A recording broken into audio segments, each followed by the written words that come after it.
When Officer Maya Chen's radar gun screamed 95 miles per hour at 2 in the morning, she had no idea she was about to make a choice that would change her life forever. The sleek black Mercedes flew through the quiet streets of Brighton like a rocket. Maya flipped on her lights and chased it down. Her heart pounded as the car finally pulled over near the old Riverside Park. As Maya walked toward the driver's window, her hand rested near her weapon. This was dangerous. Speeders at this hour were usually running from something. She had to be careful. The window rolled down and Maya's jaw dropped. It was Lewis Hamilton, the famous race car driver, seven-time Formula One world champion, the man whose poster hung on her daughter's bedroom wall. But he didn't look like a champion right now. He looked terrified. "Officer, I know I was speeding," Lewis said, his hands shaking on the wheel. "But please, you have to look in the back seat, right now." Every alarm in Maya's head went off. Drivers who asked you to look at something were usually setting a trap. She'd been a cop for 12 years. She knew better than to fall for this. "Sir, keep your hands where I can see them," Maya ordered. "I'm not armed, I promise, but there's a little girl in my back seat and she's dying." Maya's heart stopped. She shined her flashlight into the back seat. What she saw made her blood run cold. A small child lay motionless against the leather seat. Her skin was gray. Her lips were blue. She wasn't moving. Maya checked for a pulse. It was there barely. The girl wore a medical bracelet that read, "Severe allergic reaction, epinephrine required." "What happened?" Maya demanded. Lewis spoke fast, desperate. "She ate something with peanuts. She's deathly allergic. We tried her EpiPen twice. It didn't work. The hospital is 6 minutes away. The ambulance said 15 minutes. Officer, she doesn't have 15 minutes." Maya called for an ambulance. Dispatch confirmed 15-minute wait. The little girl's breathing got worse. Her chest barely moved. Time was running out. Maya faced an impossible choice. By the rules, she should wait for the ambulance. That's what her training said. That's what the department handbook said. That's what 12 years of being a perfect police officer said. But this child would be dead in 15 minutes. Maya looked at the dying girl and made a decision that would either save a life or end her career. "Get in the passenger seat," Maya said. "I'm driving." What happened next would shock the entire police department, make national headlines, and change how police officers across America respond to emergencies forever. But it all came down to one question. Would Maya's choice to break the rules save this little girl's life, or destroy everything Maya had worked for? Watch this whole video to find out what happened when Officer Maya Chen drove that Mercedes faster than she'd ever driven in her life, racing against death itself, with a famous athlete begging her to hurry and a little girl slipping away in the back seat. Because what Maya didn't know was that this wasn't just about saving one child.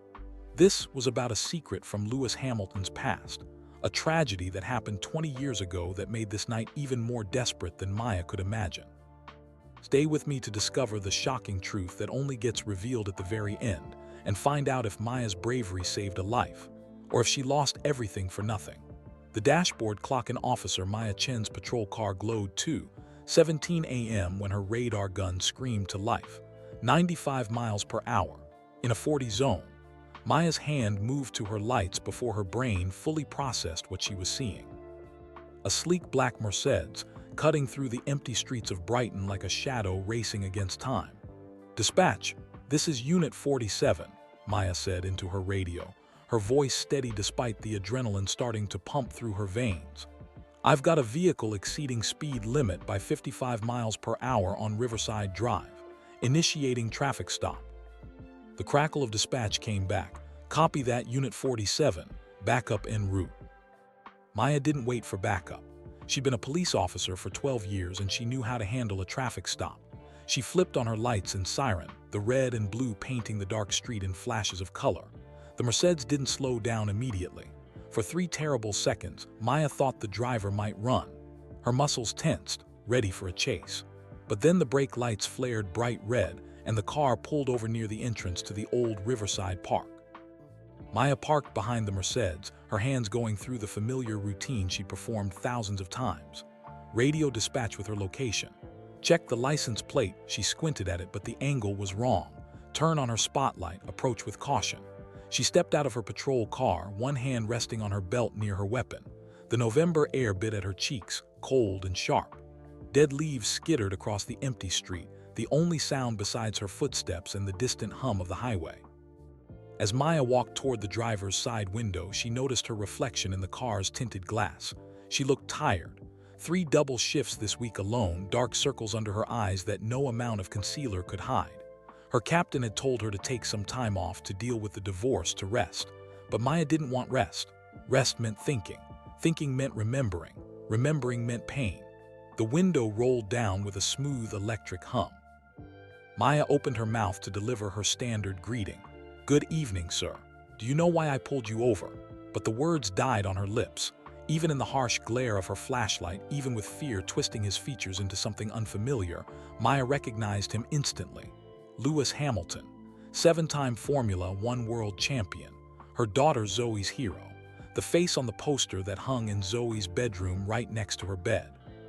The man who had inspired Zoe to join her school's STEM club, who had made her believe that excellence had no limits. But this wasn't the confident champion from television, smiling on podiums with champagne spraying around him. This was a man whose hands shook on the steering wheel, whose eyes were wide with something that looked like terror. "Sir," Maya began, trying to find her professional voice, "do you know how fast you were?" "Please," Lewis interrupted, his British accent thick with emotion. "Officer, I know I was speeding, I know, but you have to look in the back seat. Right now, please." Every instinct Maya had developed over 12 years of police work fired at once. Her hand moved closer to her weapon. Her body shifted into a defensive stance. Drivers who asked you to look at something were usually setting up an ambush, a distraction, a trick. "Sir, I need you to keep your hands on the steering wheel where I can see them," Maya said, her voice sharp now, all business. "I'm not armed," Lewis said quickly, raising his hands. "I'm not going to hurt you, I promise. But there's a little girl in my back seat, and she's dying." Maya's heart lurched. She angled her flashlight toward the back seat, ready to jump back if this was a setup, ready to draw her weapon if needed. The beam of light fell on a small figure, a child. A little girl, maybe 8 years old, slumped against the leather seat. She wore a pretty blue dress with white flowers on it, the kind of dress a child wears to something special. Her dark curls fell across her face. Her skin looked wrong, too pale, almost gray in the harsh light, and she wasn't moving. "Oh God," Maya whispered. Her training kicked in, pushing aside the shock. She moved to the back door, yanked it open. The smell hit her first, the sweet chemical smell of a child's body in distress. She pressed 2 fingers against the girl's neck, searching for a pulse. There, faint. So faint Maya almost missed it, but there. The little girl's lips had a blue tinge to them. Her breathing was shallow, rattling. Maya grabbed the child's wrist and saw it, a medical alert bracelet in bright red. She read the words engraved on it, and her blood turned to ice. "Severe allergic reaction, epinephrine required. AMARATHOMPSON. Age 8. "What happened?" Maya demanded, her mind already racing through protocols, procedures, what she was supposed to do versus what this child needed right now. Lewis twisted in his seat, his face desperate. "We were at a charity dinner. She ate something with peanuts in it. She's allergic, severely allergic. She went into anaphylactic shock. We tried her EpiPen twice. It didn't work. The second one must have been expired or defective or I don't know, but it didn't work." Maya's radio was already in her hand. "Dispatch, this is Unit 47. I need an ambulance at my location immediately. Child in anaphylactic shock, approximately 8 years old, unresponsive, weak pulse." The response crackled back after 2 seconds that felt like hours. "Copy that, Unit 47. Ambulance dispatched. ETA 15 minutes. 15 minutes. Maya looked down at the little girl Amara and knew with absolute certainty that 15 minutes was too long. She'd had first aid training. She knew the signs. This child's airway was closing, her body was shutting down. In 15 minutes, Amara Thompson might be dead. "The hospital," Lewis said, reading Maya's face. "Brighton Memorial is 6 minutes from here if we go fast. I was trying to get there when you stopped me. Officer, please, I'm begging you. She doesn't have 15 minutes. Maya's mind split into 2 voices, 2 paths, 2 futures. The first voice was her training, her captain's stern face, the department handbook she'd memorized. Wait for the ambulance. Secure the scene. Follow protocol. Don't get involved beyond calling for help. Definitely don't let a civilian, even a celebrity, continue driving recklessly through city streets. The second voice was quieter but stronger. It was the voice that had made her become a police officer in the first place. The voice that said protect and serve. The the voice that sounded like her own daughter asking, "Mom, what would you do if it was me?" Maya looked at Amara's face, so small, so still, and made a choice that would change everything. "Get in the passenger seat," Maya said. "I'm driving." Lewis's eyes widened. "What?" "You heard me, passenger seat. Now move." Lewis scrambled out of the driver's side as Maya ran back to her patrol car. She grabbed her emergency medical kit and radioed dispatch again. "Dispatch, Unit 47. I'm transporting the patient to Brighton Memorial in the civilian's vehicle. ETA 5 minutes. Have emergency ready at the doors." "Unit 47, you're supposed to wait for." Maya switched off her radio. She slid into the driver's seat of the Mercedes and Lewis jumped into the passenger side. The engine was still running, purring like a caged animal waiting to be released. Maya had never driven a car like this. Her patrol car was reliable and sturdy. This was something else entirely, power barely contained, every surface designed for speed. She hit the lights on her belt radio, the portable one she carried for foot pursuits. Not official vehicle lights, but enough to warn people. "Hold on," Maya said. She pressed the accelerator, and the Mercedes leaped forward like it had been shot from a cannon. Behind her in the back seat, Amara Thompson took a rattling breath that might be one of her last. And Officer Maya Chen drove faster than she'd ever driven in her life, breaking every rule she'd ever followed, chasing the thin hope that they could reach the hospital before it was too late. The speedometer climbed 60, 70, 80 miles per hour through residential streets. Maya's hands were rock steady on the wheel, but her heart was hammering against her ribs. "Talk to her," Maya said to Lewis. "Keep her here. Don't let her give up." Lewis turned around in his seat, reaching back to hold Amara's small hand. "Stay with us, sweetheart," he said, his voice breaking. "Your dad is waiting at the hospital. Remember that movie we watched last week? The one with the princess? You have to wake up so you can tell me how it ends.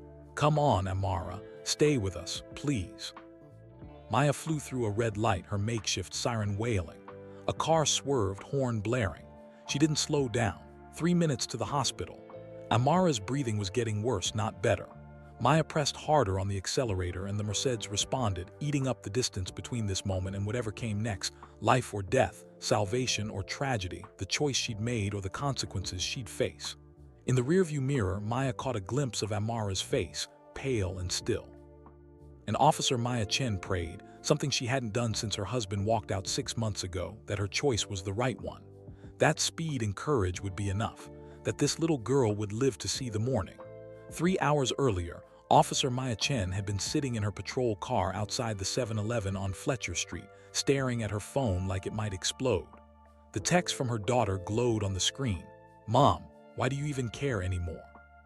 You follow all the rules and Dad still left us." Maya had read it 17 times. Each time the words cut a little deeper. She should have been home. It was Friday night. Well, technically Saturday morning now, just past 11. Zoe was sleeping over at her friend Emma's house, which meant Maya had the apartment to herself. She could have taken the night off. She should have taken the night off. But going home to that empty apartment, with Derek's coffee mug still in the cabinet and his toothbrush holder still by the sink because Maya couldn't bring herself to throw them away, felt worse than working a double shift. So here she sat in her patrol car, eating a protein bar that tasted like cardboard, watching drunk college kids stumble out of bars and teenagers loiter near the convenience store. Her partner for the night, Officer James Rodriguez, tapped on her window. Maya rolled it down. "You okay, Chen?" James asked. He was holding 2 cups of coffee, steam rising into the cold November air. He handed one to Maya. "I'm fine," Maya lied, accepting the coffee. It was too hot and too bitter, but she drank it anyway. James leaned against the patrol car. He was younger than Maya by 5 years, still optimistic about the job, still believed he could make a difference. Maya used to be like that. "You don't look fine," James said. "You look like you haven't slept in a week." "I'm fine," Maya repeated, more firmly this time. James was quiet for a moment, then said, "You know, my sister went through a divorce last year. She said the hardest part wasn't losing her husband. It was losing who she thought she was." Maya's hands tightened on her coffee cup. "I don't need therapy, Rodriguez. I need to get through my shift. I'm just saying, it's okay to not be okay." "Well, I am okay," Maya snapped. Then more softly, "Sorry, I'm just tired." James nodded, understanding. "Captain Morrison is being an idiot, by the way. You should have gotten that promotion, not Derek." The promotion. Maya had almost forgotten about that in the chaos of the divorce. She'd applied for sergeant 3 months ago. She'd passed all the tests with the highest scores in the department. She'd put in 12 years of perfect service, not a single complaint, not a single write-up, not even a late arrival. And then Captain Morrison had given the promotion to Derek Chen instead, her soon-to-be ex-husband, the man who had left her for a 26-year-old dispatcher named Brittany. "It's fine," Maya said, though it wasn't fine at all. "Derek has more years in." "By 6 months," James said. "And everyone knows he got it because Morrison plays golf with his dad." Maya didn't respond. What was there to say? Life wasn't fair. Following the rules didn't guarantee anything. Being good didn't mean good things happened to you. She'd learned that lesson the hard way. "Dispatch to all units," the radio crackled. "We've got a noise complaint at 445 Riverside Drive. Who's available?" James grabbed his radio. "Unit 52 responding." "Copy that, Unit 52. James looked at Maya. "Want to come? Probably just college kids with the music too loud." Maya shook her head. "I'll hold down this area, you go ahead." James studied her for a moment like he wanted to say something else, then thought better of it.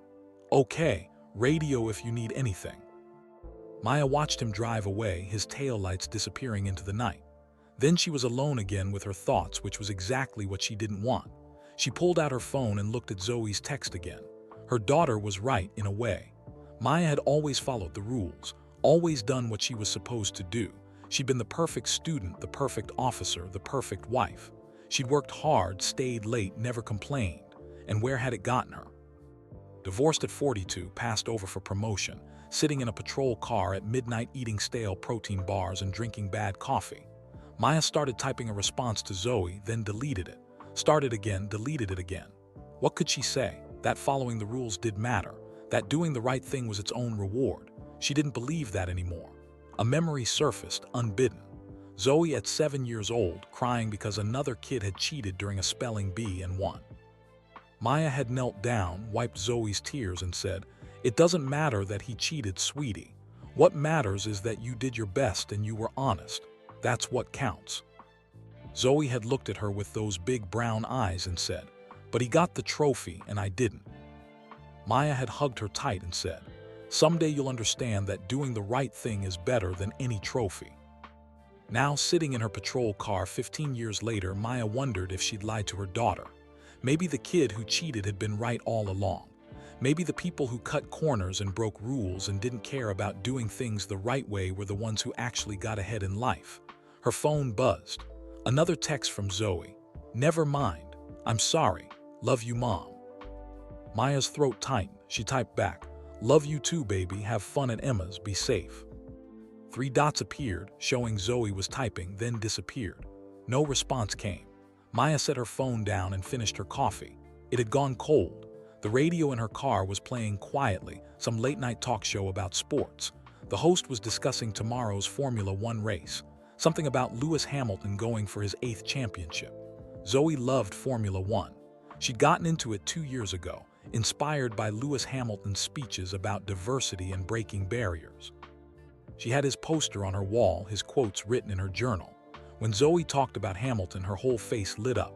Maya smiled slightly, thinking about it.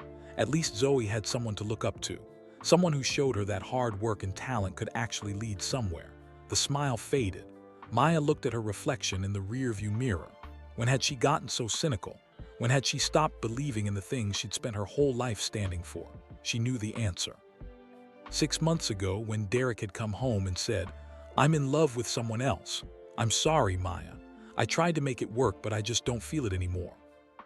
Maya had stood in their kitchen, the kitchen where they'd cooked Sunday dinners together, where they'd celebrated Zoe's birthdays, where they'd planned their future, and asked, "What did I do wrong?"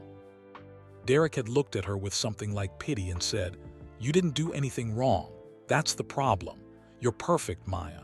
You follow every rule, you do everything right, you never take risks. And I'm tired of it. I'm tired of living a life that's all about doing the right thing instead of feeling alive." Then he'd walked out. Maya had stood there for 2 hours, not moving, trying to understand how being good could be a flaw. She was still trying to understand. The radio crackled. "All units, we have a report of a speeding vehicle on Riverside Drive, black Mercedes, excessive speed. Can anyone respond?" Maya grabbed her radio. "Unit 47, I'm 2 blocks from Riverside, I'll take it." "Copy that, Unit 47." Maya started her patrol car and pulled out of the 7-Eleven parking lot. A speeding ticket. Simple, straightforward. Follow the rules, enforce the law, do her job. Black and white, right and wrong.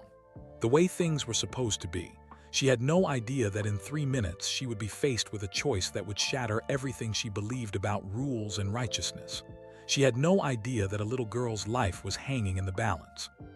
She had no idea that tonight would be the night she finally understood what Derek had meant about feeling alive. Maya turned onto Riverside Drive, her radar gun ready, her mind on autopilot, going through the motions of a job she'd done 1,000 times before. And then she saw the Mercedes, racing through the darkness like a bullet, and everything changed.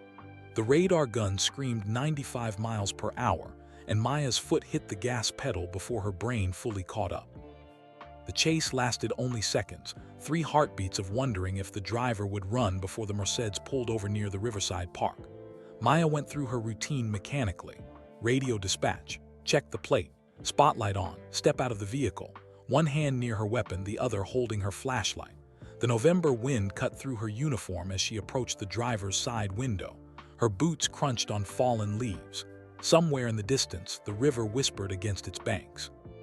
The window rolled down smoothly. Maya's prepared speech died on her lips.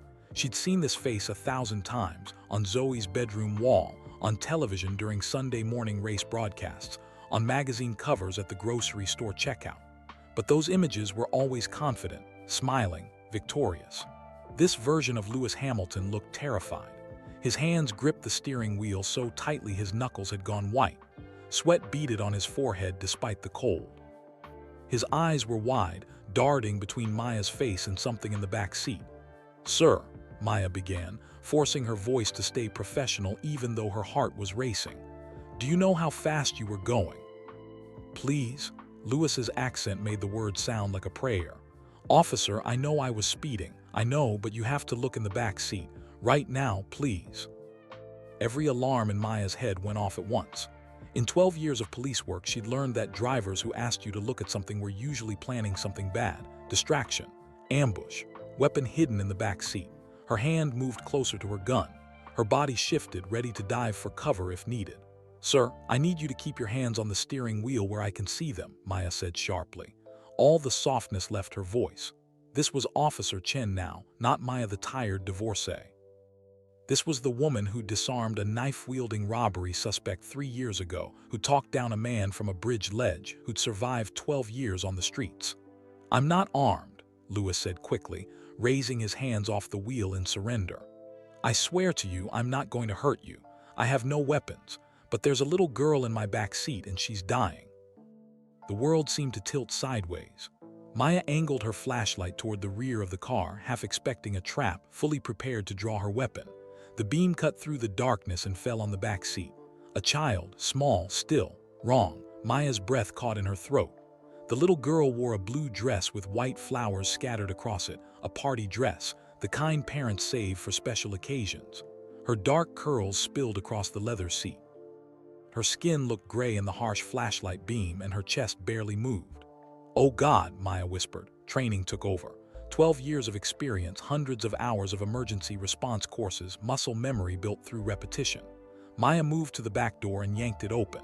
The smell hit her immediately, sweet and chemical, the scent of a body in severe distress. She'd smelled it before on other calls, other emergencies. Diabetic ketoacidosis, severe dehydration, anaphylactic shock. Maya pressed 2 fingers against the child's neck, searching for the carotid pulse. Her own heart hammered so loud she could barely hear anything else. There, faint, thready, fast, but there. The girl's lips had a bluish tinge. Her breathing was shallow and rattling like air struggling through a straw. Maya grabbed the child's wrist and saw it immediately, a medical alert bracelet in bright red silicone. She read the engraved words, "Severe allergic reaction, epinephrine required." AMARATHOMPSON. Age 8. What happened? Maya demanded, already reaching for her radio.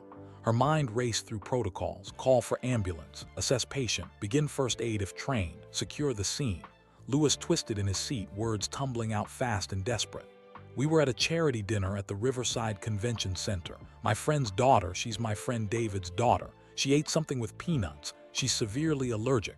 We didn't know there were peanuts in the sauce. She went into shock at the table. We tried her EpiPen. We tried it twice. It didn't work.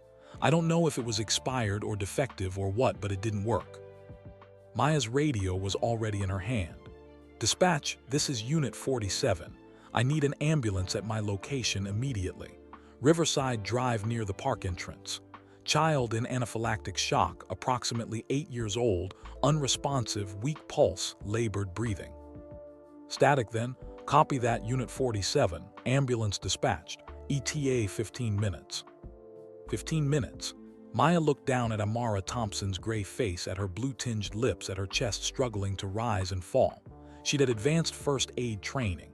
She knew the progression of anaphylactic shock.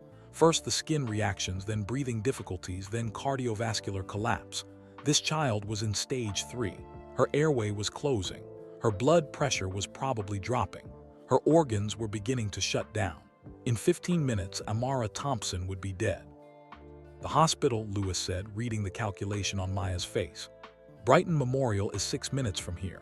I was trying to get there when you stopped me. Officer, his voice cracked. Her name is Amara. She's 8 years old. She wants to be a veterinarian. She loves horses and Taylor Swift, and she just lost her first tooth last month. Her dad is waiting at the hospital. He's a single father. She's all he has. Please. She doesn't have 15 minutes. Maya stared at him, at this famous man, this champion, reduced to begging a stranger to save a child's life. Her mind split into 2 paths. Path 1, follow protocol, wait for the ambulance. She'd already called it in. Backup was coming.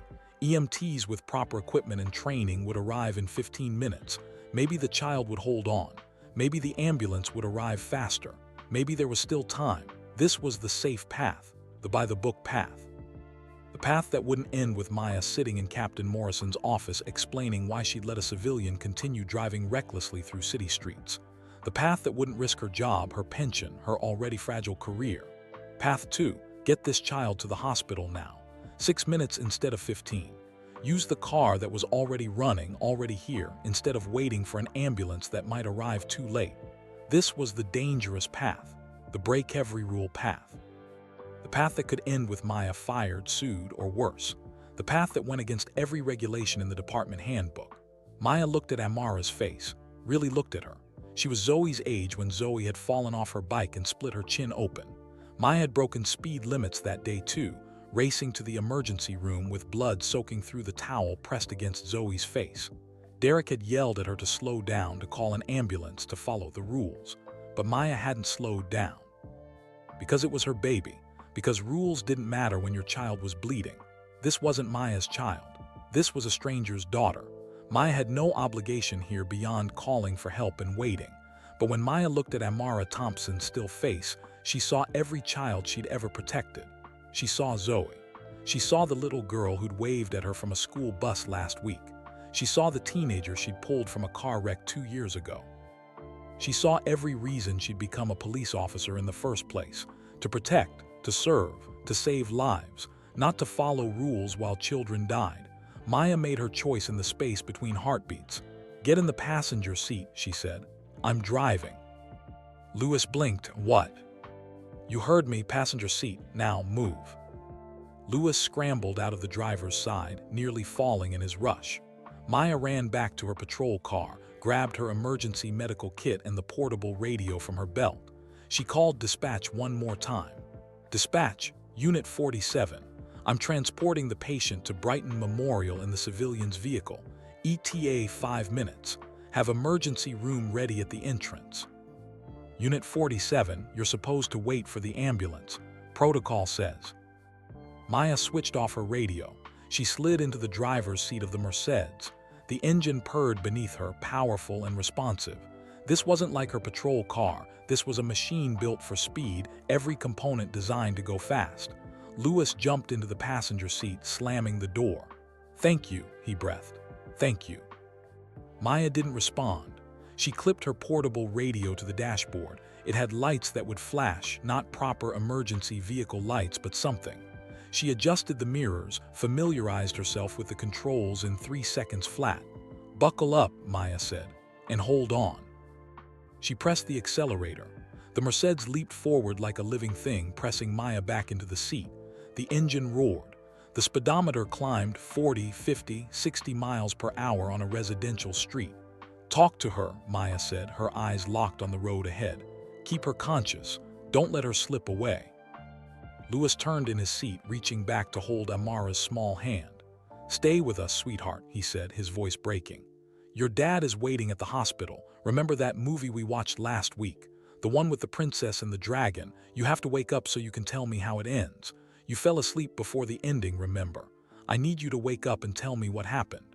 Come on, Amara, stay with us. Please stay with us." Maya flew through a red light at the intersection of Riverside and Main. A car honked, swerved. She didn't slow down. The portable radio lights flashed weakly. Not enough, not official. But Maya laid on the horn, the Mercedes' powerful sound cutting through the night. 4 minutes to the hospital. In the rearview mirror, Maya saw Amara's chest struggling to rise, saw her lips getting bluer, saw death creeping closer with every second. Maya pressed harder on the accelerator. The Mercedes responded eagerly, built for exactly this speed, power, precision. 70 miles per hour, 80. "How far?" Louis asked, his voice tight with fear. 3 minutes, Maya said. "Keep talking to her." "Amara, it's Uncle Louis. Remember when we went to the zoo last month and you fed the giraffes? You were so brave. The giraffe's tongue was so long and you laughed and laughed. Your dad took pictures.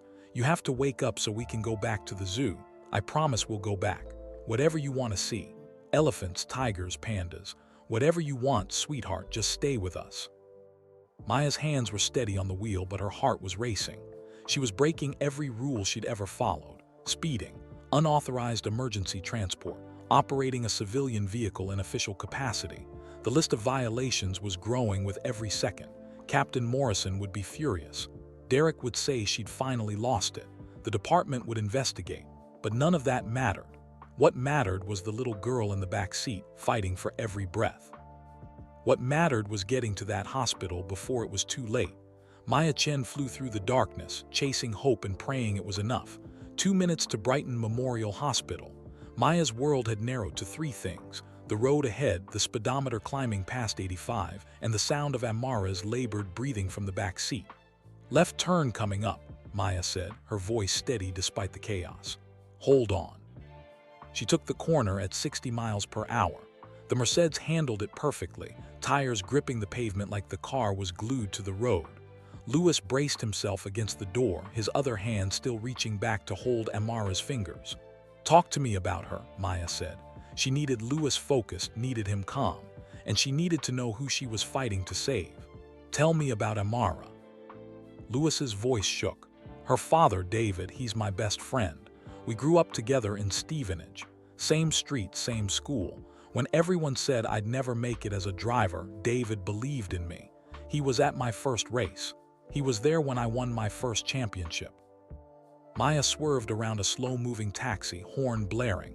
1 minute 30 seconds.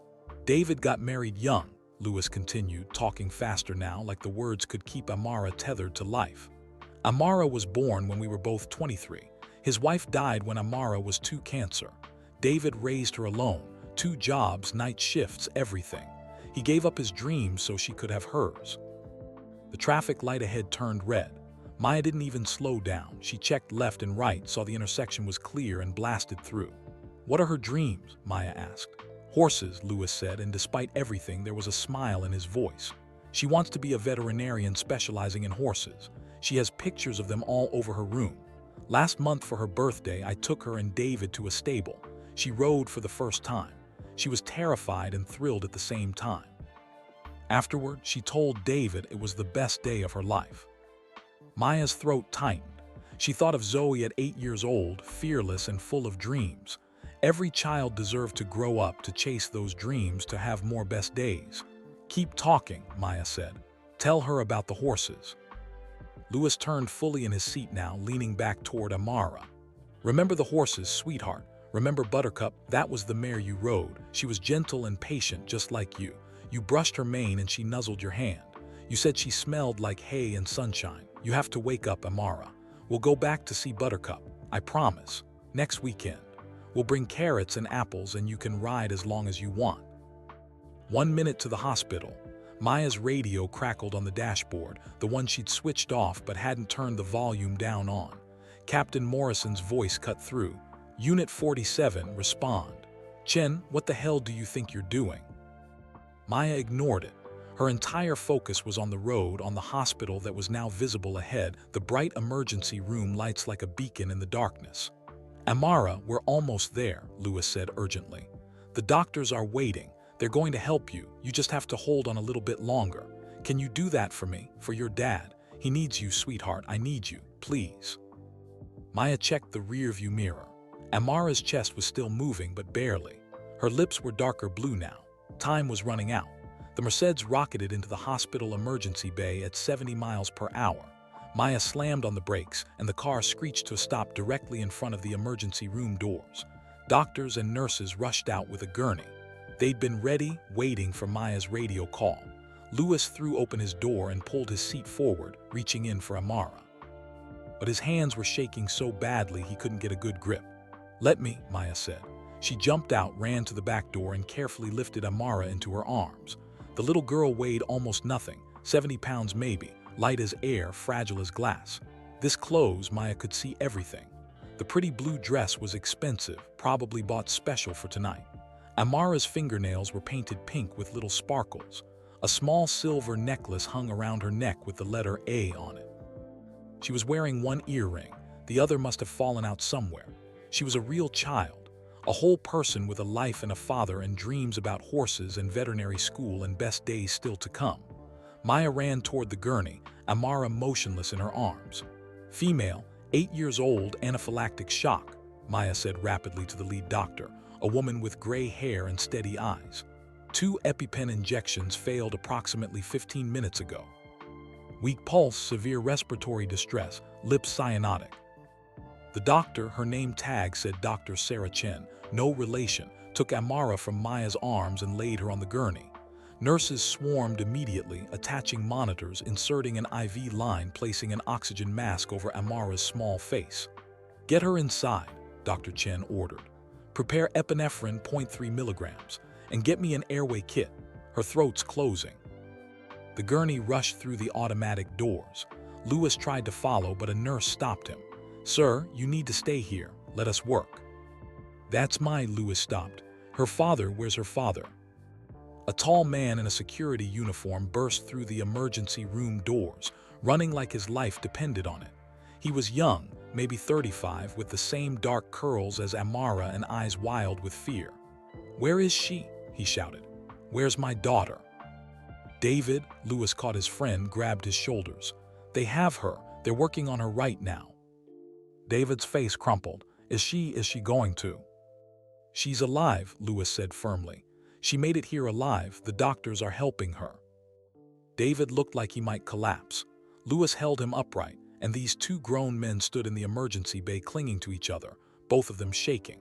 Maya stood back, suddenly feeling like an intruder in this private moment of terror and hope. Her radio was still crackling with angry demands from dispatch. Her hands were trembling now that the adrenaline was fading. Her uniform was wrinkled from the drive, and she had no idea what would happen next. She just committed multiple violations of department policy. She'd operated a civilian vehicle in an emergency capacity without authorization. She'd endangered lives by driving at extreme speeds through residential areas. She'd ignored direct orders from dispatch. Captain Morrison was going to have her badge. But when Maya looked at the emergency room doors where they'd taken Amara, where doctors were fighting to save her life, she felt something she hadn't felt in months: peace. She'd made the right choice. Whatever came next, whatever punishment awaited her, she knew she'd done the right thing. A nurse came through the doors. David and Lewis spun toward her. We've got her stabilized, the nurse said, and David's knees actually buckled. Lewis caught him. She's going to make it. David sobbed deep, wrenching sounds of relief and gratitude and fear releasing all at once. Lewis closed his eyes, tears streaming down his face, mouthing words that might have been prayers or thanks or both. Maya felt her own eyes burning. She turned away, giving them privacy, and that's when she saw the police car pulling into the emergency bay. Captain Morrison stepped out, his face dark with anger. Behind him came another patrol car, and another. Maya took a deep breath and walked toward them, ready to face the consequences of saving a life. Captain Richard Morrison was 60 years old, built like a retired linebacker, and looked like he wanted to put Maya through a wall. He crossed the emergency bay in 4 angry strides, his face red even in the fluorescent lights. "Officer Chen," he said, his voice low and dangerous. "What in God's name were you thinking?" Maya stood at attention, hands at her sides. "Sir, I was responding to a medical emergency." "You were driving a civilian's vehicle at excessive speeds through residential neighborhoods. You ignored direct orders from dispatch. You abandoned your patrol car. Morrison stopped, taking a breath to control himself. "You could have killed someone." "Sir, that little girl would have died if I'd waited for the ambulance." "That's not your call to make." Morrison's voice rose now, echoing off the hospital walls. "We have protocols for a reason, Chen. We have trained emergency medical personnel for exactly these situations. Your job was to secure the scene and wait for backup." Maya met his eyes steadily. "My job is to protect and serve, sir. That's what I did." Morrison's jaw clenched. Behind him, Sergeant Tom Bradley stood with his arms crossed, watching. 2 other officers Maya didn't know well, Jenkins and Kowalski, flanked the patrol cars, witnesses to her professional execution. "You're suspended," Morrison said flatly. "Effective immediately. Badge and gun. Now." Maya's heart sank, but she didn't let it show on her face. She unclipped her badge from her uniform, the metal catching the light. 12 years she'd worn this badge, 12 years of perfect service. She handed it to Morrison. Her service weapon came next, removed carefully from its holster. She'd never fired it except on the range, never even drawn it in anger. She'd always believed in de-escalation, in following procedure, in doing things the right way. Morrison took the gun, his expression unreadable. "You'll report to my office Monday morning at 8 a.m. There will be a formal hearing. Until then, you're on administrative leave." "Yes, sir." "Chen," Morrison's voice softened slightly. "I've known you for 12 years. You've never stepped out of line. Not once. You're the most by-the-book officer I have. What happened tonight?" Maya looked past Morrison to the emergency room doors where they'd taken Amara. "I stopped being a police officer for 5 minutes and started being a human being, sir." Morrison shook his head. "Those 5 minutes might cost you your career." "Sir," Maya said quietly, "if following the rules means watching a child die, then maybe the rules need to change." Morrison's eyes narrowed. "That's not how this works, Officer Chen. We don't get to pick and choose which rules to follow based on how we feel. That's chaos. That's anarchy." "That's compassion," Maya said. Sergeant Bradley stepped forward. "Captain, maybe we should." "Stay out of this, Bradley." Morrison turned back to Maya. "Go home, Chen. We'll sort this out Monday." Maya nodded. She felt strangely light without her badge and gun, like she'd shed a heavy coat. "Permission to check on the patient first, sir." Morrison hesitated, then jerked his head toward the hospital. 5 minutes, then you leave." Maya walked past him, past the other officers, back toward the emergency entrance. Lewis and David still stood near the doors, holding each other up. When they saw Maya, David broke away and rushed toward her. "Officer," his voice broke. "Officer, they said you drove. They said you saved her." Maya shook her head. "The doctors saved her. I just drove the car." "No," David grabbed her hands, gripping them tight. Tears streamed down his face. "No, you saved my daughter's life." The nurse said another 5 minutes and he couldn't finish the sentence. Lewis came up behind his friend, one hand on David's shoulder for support. Up close under the harsh emergency lights, Lewis looked exhausted. The fear was still there in his eyes, but also something else now.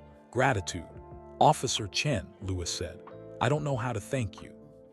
"You don't need to thank me." Maya gently extracted her hands from David's grip. "How is she, Amara?" David wiped his eyes. "They got her breathing again. The epinephrine worked this time. They're moving her to intensive care for observation, but Dr. Chen said," he laughed, a sound caught between joy and tears.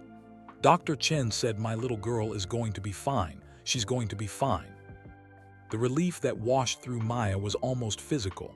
She felt her shoulders drop, felt something tight in her chest finally release. "Can I see her?" Maya asked. "Just for a moment." David nodded eagerly. "Yes, of course, please." They went through the emergency doors together. The smell hit Maya immediately, antiseptic and fear and hope all mixed together. She'd been in too many emergency rooms over the years. Car accidents, domestic violence calls, shootings. Usually she was here to take statements, to fill out reports, to do the administrative work of tragedy. This time was different. Dr. Chen met them in the hallway. "Mr. Thompson, we're about to move Amara upstairs. You can see her, but just for a minute. She needs rest." "Thank you," David breathed. "Thank you so much." The doctor looked at Maya, recognition flickering across her face. "You're the officer who brought her in." "Yes, ma'am." Dr. Chen studied her for a moment. "That was good driving and good judgment. Another 5 minutes and we would have lost her. Her airway was almost completely closed." The words hung in the air. Another 5 minutes. The ambulance would have taken 15. Maya had made the right choice. Dr. Chen pushed open a door to a treatment room. 2 minutes, she said. "She's sedated but stable." Maya followed David and Louis inside. Amara lay on a hospital bed that looked too big for her small body. An oxygen mask covered her nose and mouth. IV lines ran into her arms. Monitors beeped steadily, tracking her heartbeat, her breathing, her return to life. But her color was better. The terrible gray pallor was gone, replaced by a healthier pink. Her chest rose and fell in steady rhythm. She was alive. David went to his daughter's side, taking her hand carefully, avoiding the IV line. "Hey, baby girl," he whispered. "Daddy's here. You're safe now. You're going to be okay."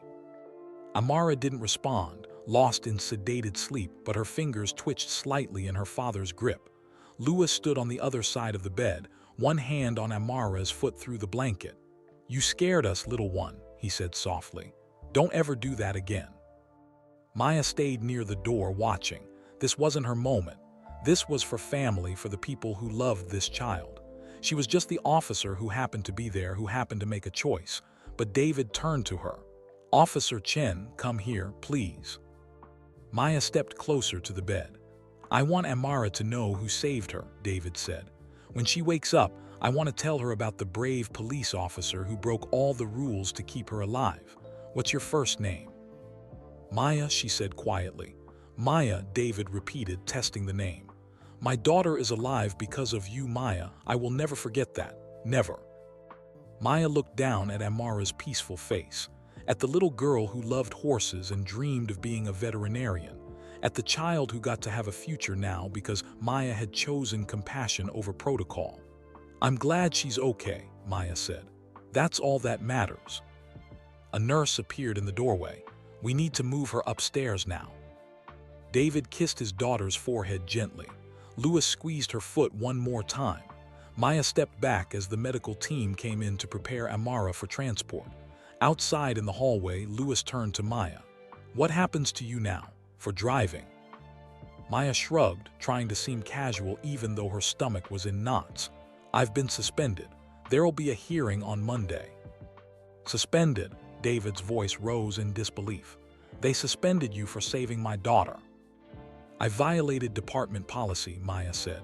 "Multiple policies, actually. I drove a civilian vehicle without authorization. I exceeded speed limits by a lot. I ignored direct orders." "That's insane," Louis said. "You're a hero." "I'm a police officer who broke the rules." Maya managed a small smile. "I knew the consequences when I made the choice. I'd make the same choice again." Louis pulled out his phone. "Give me your captain's name. I'll call him. I'll explain what happened. I'll tell him you saved a child's life." "That won't help," Maya said, "but I appreciate it." "Then I'll go to the media," Louis insisted. "I'll hold a press conference. I'll tell everyone what you did." Maya felt a flash of panic. "Please don't. That would make everything worse. The department doesn't like publicity, especially not about policy violations. Even when the violation saved a life. Even then." David shook his head. "This is wrong. This is so wrong." It's the job, Maya said simply. I knew what I was signing up for. But had she? When she joined the police academy at 28 years old, fresh-faced and idealistic, had she known that doing the right thing could cost her everything? Had she understood that sometimes the rules designed to protect people actually put them in danger? Her phone buzzed. A text from Zoe. Mom, are you okay? Emma's mom saw something on the police scanner about you. Call me. Maya's heart clenched. She'd have to explain this to her daughter. Have to tell Zoe that sometimes even when you do the right thing, there are consequences. Maybe that was a better lesson than the one she'd been teaching. Maybe showing Zoe that her mother had the courage to stand up for what was right, even when it was hard, even when it cost something, was more valuable than all the lectures about following rules. I need to go, Maya said. But please, keep me updated on how Amara's doing. David pulled out his own phone. Give me your number. I'll text you every update, every single one. Maya recited her number and David typed it in immediately. His hands were still shaking slightly. Thank you, David said again. Thank you, Maya. Louis extended his hand and Maya shook it. His grip was firm, warm. If you need anything for the hearing, a statement, testimony, anything, you call me. I'll be there. I appreciate that, Maya said. She walked back through the emergency room, past the busy nurses and doctors saving other lives, past the waiting room full of worried families. Outside, Captain Morrison and the other officers were gone. Only her patrol car remained, parked where she'd left it hours ago when she'd pulled over a speeding Mercedes and changed everything. Maya sat in the driver's seat one more time, looking at the empty spot where her badge usually sat clipped to her uniform. She started the engine and drove home slowly, carefully, following every traffic law. The apartment was dark and empty when she arrived. Maya sat on her couch in the silence, still wearing her uniform, and finally let herself feel everything she'd been holding back. Fear for Amara, relief that the child had survived, anger at the system that punished compassion, worry about Monday's hearing, pride that she'd had the courage to make the hard choice. Her phone buzzed again. Another text from Zoe. Mom, call ME. Maya called. Mom, Zoe's voice was high with worry. What happened? Are you okay? I'm fine, baby, Maya said. Everything's fine. Emma's mom said you got suspended for saving someone's life. Is that true? Maya closed her eyes. It's complicated, Zoe. Did you break the rules to help someone? Yes. There was a pause. Then Zoe said, Good. I'm proud of you, Mom. Maya felt tears sliding down her cheeks. Really? Really? You always tell me to do the right thing even when it's hard. You did that tonight. That's what heroes do. I'm not a hero, sweetheart. I'm just... You're my hero, Zoe said firmly. You always have been. I love you, Mom. I love you too, baby. After they hung up, Maya sat in the darkness for a long time, thinking about rules and compassion, about doing what's right versus doing what's safe, about the little girl sleeping peacefully in a hospital bed who would wake up tomorrow to see another day. Whatever Monday brought, Maya could face it. She'd saved a life tonight. Everything else was just details. Maya woke up Saturday morning to her phone buzzing like an angry wasp. She'd fallen asleep on the couch, still in her uniform, her neck stiff from the awkward angle against the armrest. The phone screen showed 23 missed calls and 47 text messages. Her heart hammered as she scrolled through them. 3 from Zoe, 5 from James Rodriguez, 2 from her ex-husband Derek, which she deleted without reading, 1 from Captain Morrison that just said stay off social media. The rest were from numbers she didn't recognize.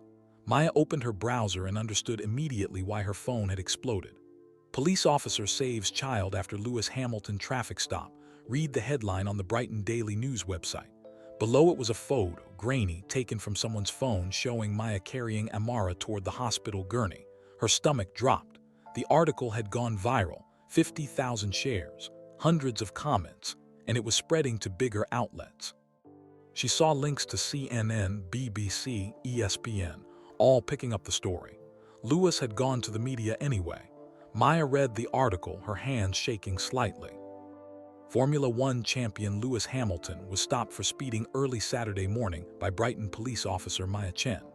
But what happened next has the internet calling Officer Chen a hero and questioning whether she should be punished for her actions. According to sources at Brighton Memorial Hospital, Hamilton was rushing 8-year-old Amara Thompson to emergency care when Officer Chen pulled him over. The child was in anaphylactic shock after a severe allergic reaction. Rather than wait for an ambulance, which had an estimated arrival time of 15 minutes, Officer Chen made the split-second decision to drive the child to the hospital herself, arriving in under 5 minutes. "Officer Chen saved my daughter's life," said David Thompson, Amara's father and a security guard at Brighton Memorial. "The doctors said another 5 minutes would have been too late. My little girl is alive because this officer had the courage to act." However, sources within the Brighton Police Department confirmed that Officer Chen has been suspended pending an investigation into multiple policy violations, including operating a civilian vehicle without authorization and excessive speed in residential areas. The story has ignited fierce debate on social media, with many calling for Officer Chen to be commended rather than punished. Maya set down her phone and put her head in her hands.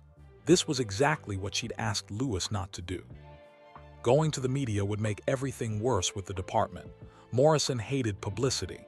The chief of police absolutely despised it. Her phone rang. "James Rodriguez. Chen, have you seen?" "I've seen it," Maya said. "It's everywhere. CNN just ran a segment. They're calling you the officer with a heart. There's a hashtag trending, #StandWithOfficer Chen." Maya groaned. "This is a nightmare." "Are you kidding? This is amazing. Everyone's on your side. They're saying the department should give you a medal, not suspend you." "The department doesn't care what Twitter thinks, James. This just makes me look like I'm trying to manipulate public opinion." "You didn't do this. Hamilton did." "Morrison won't see it that way." Maya stood up, pacing her small living room. "He's going to think I orchestrated this whole thing to pressure the department." James was quiet for a moment.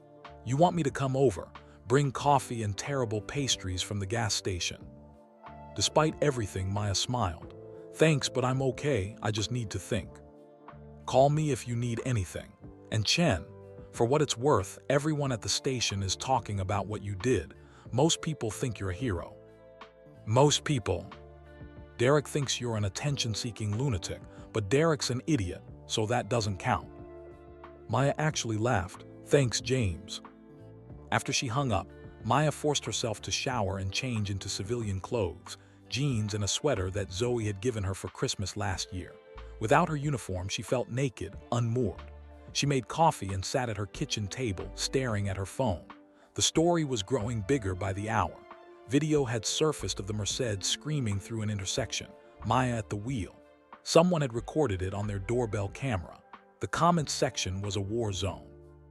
"This officer is a hero. The department should be ashamed for suspending her. She broke the law, period. Rules exist for a reason. She should be fired. My daughter has severe allergies. If she was dying, I'd want Officer Chen there. God bless this woman.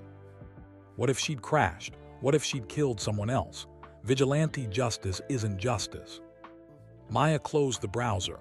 She couldn't read anymore. Her phone buzzed again. A text from a number she didn't recognize. "This is David Thompson. Amara is awake. She's asking about the nice police lady who drove the car. Would you like to visit?" Maya's throat tightened. She typed back, "I would love that when." "This afternoon. She's in room 412 at Brighton Memorial. I'll be there at 2 p.m.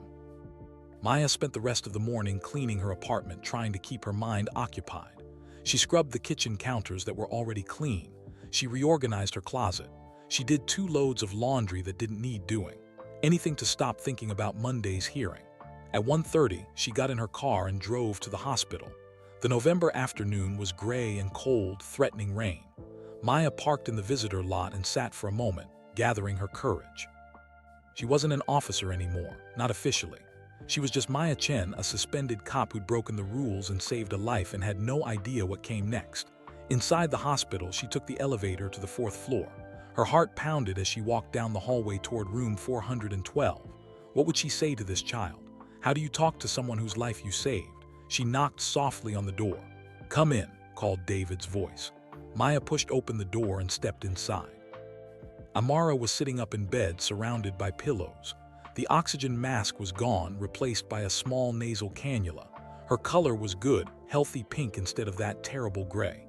She was holding a stuffed lion that Maya recognized from yesterday. Louis must have brought it. David stood by the bed and he broke into a huge smile when he saw Maya. "Officer Chen, thank you for coming." "Just Maya," she said softly. "I'm not really an officer right now." Amara's eyes went wide. "Are you the police lady who saved me?" Maya approached the bed slowly. "I'm the lady who drove the car, but lots of people saved you. Your Uncle Louis, your dad, the doctors and nurses." "Daddy said you drove really, really fast." "I did," Maya admitted. "Faster than I was supposed to." Amara considered this seriously. "Was it scary?" "A little bit," Maya said. "But I was more scared that we wouldn't get you here in time. I kept looking in the mirror to make sure you were still breathing." As she said it, Maya remembered those terrible moments, glancing in the rearview mirror every few seconds, seeing Amara's still face, hearing Louis's desperate voice talking about horses and movies and best days, praying that they would make it. She remembered thinking about Zoe, about every mother's worst nightmare, about the fragility of life and how quickly everything could change. "I don't remember much," Amara said. "I remember my throat feeling weird at the fancy dinner. And then everything got scary and hard to breathe. And then I woke up here." "You were very brave," Maya said. "Daddy says you were brave too. He says you broke the rules to help me." Maya glanced at David, who shrugged apologetically. "Kids heard everything." "I did break some rules," Maya said carefully. "Sometimes grown-ups have to make hard choices. I chose to help you, even though it meant I might get in trouble." Amara frowned, processing this. "That doesn't seem fair. You helped me. You should get a prize, not trouble." "Life isn't always fair, sweetheart." "That's what Daddy says when I don't get dessert." Amara picked at the hospital blanket. "Will you lose your job?" The question was so direct, so innocent, that it took Maya's breath away. "I don't know yet, maybe." "Because of me." "No," Maya said firmly. "Not because of you, because I made a choice, and I'd make the same choice again, every single time." Amara smiled, a bright, beautiful 8-year-old smile that lit up her whole face. "I'm glad you were the police officer who found us. Uncle Louis said God sent us the right person." Maya felt tears pricking her eyes. "Your Uncle Louis is very kind." "He's not really my uncle," Amara confided. "But I've known him my whole life, so he feels like family. He said he's going to teach me to drive a race car when I'm older. But first I have to learn regular driving." "That sounds exciting."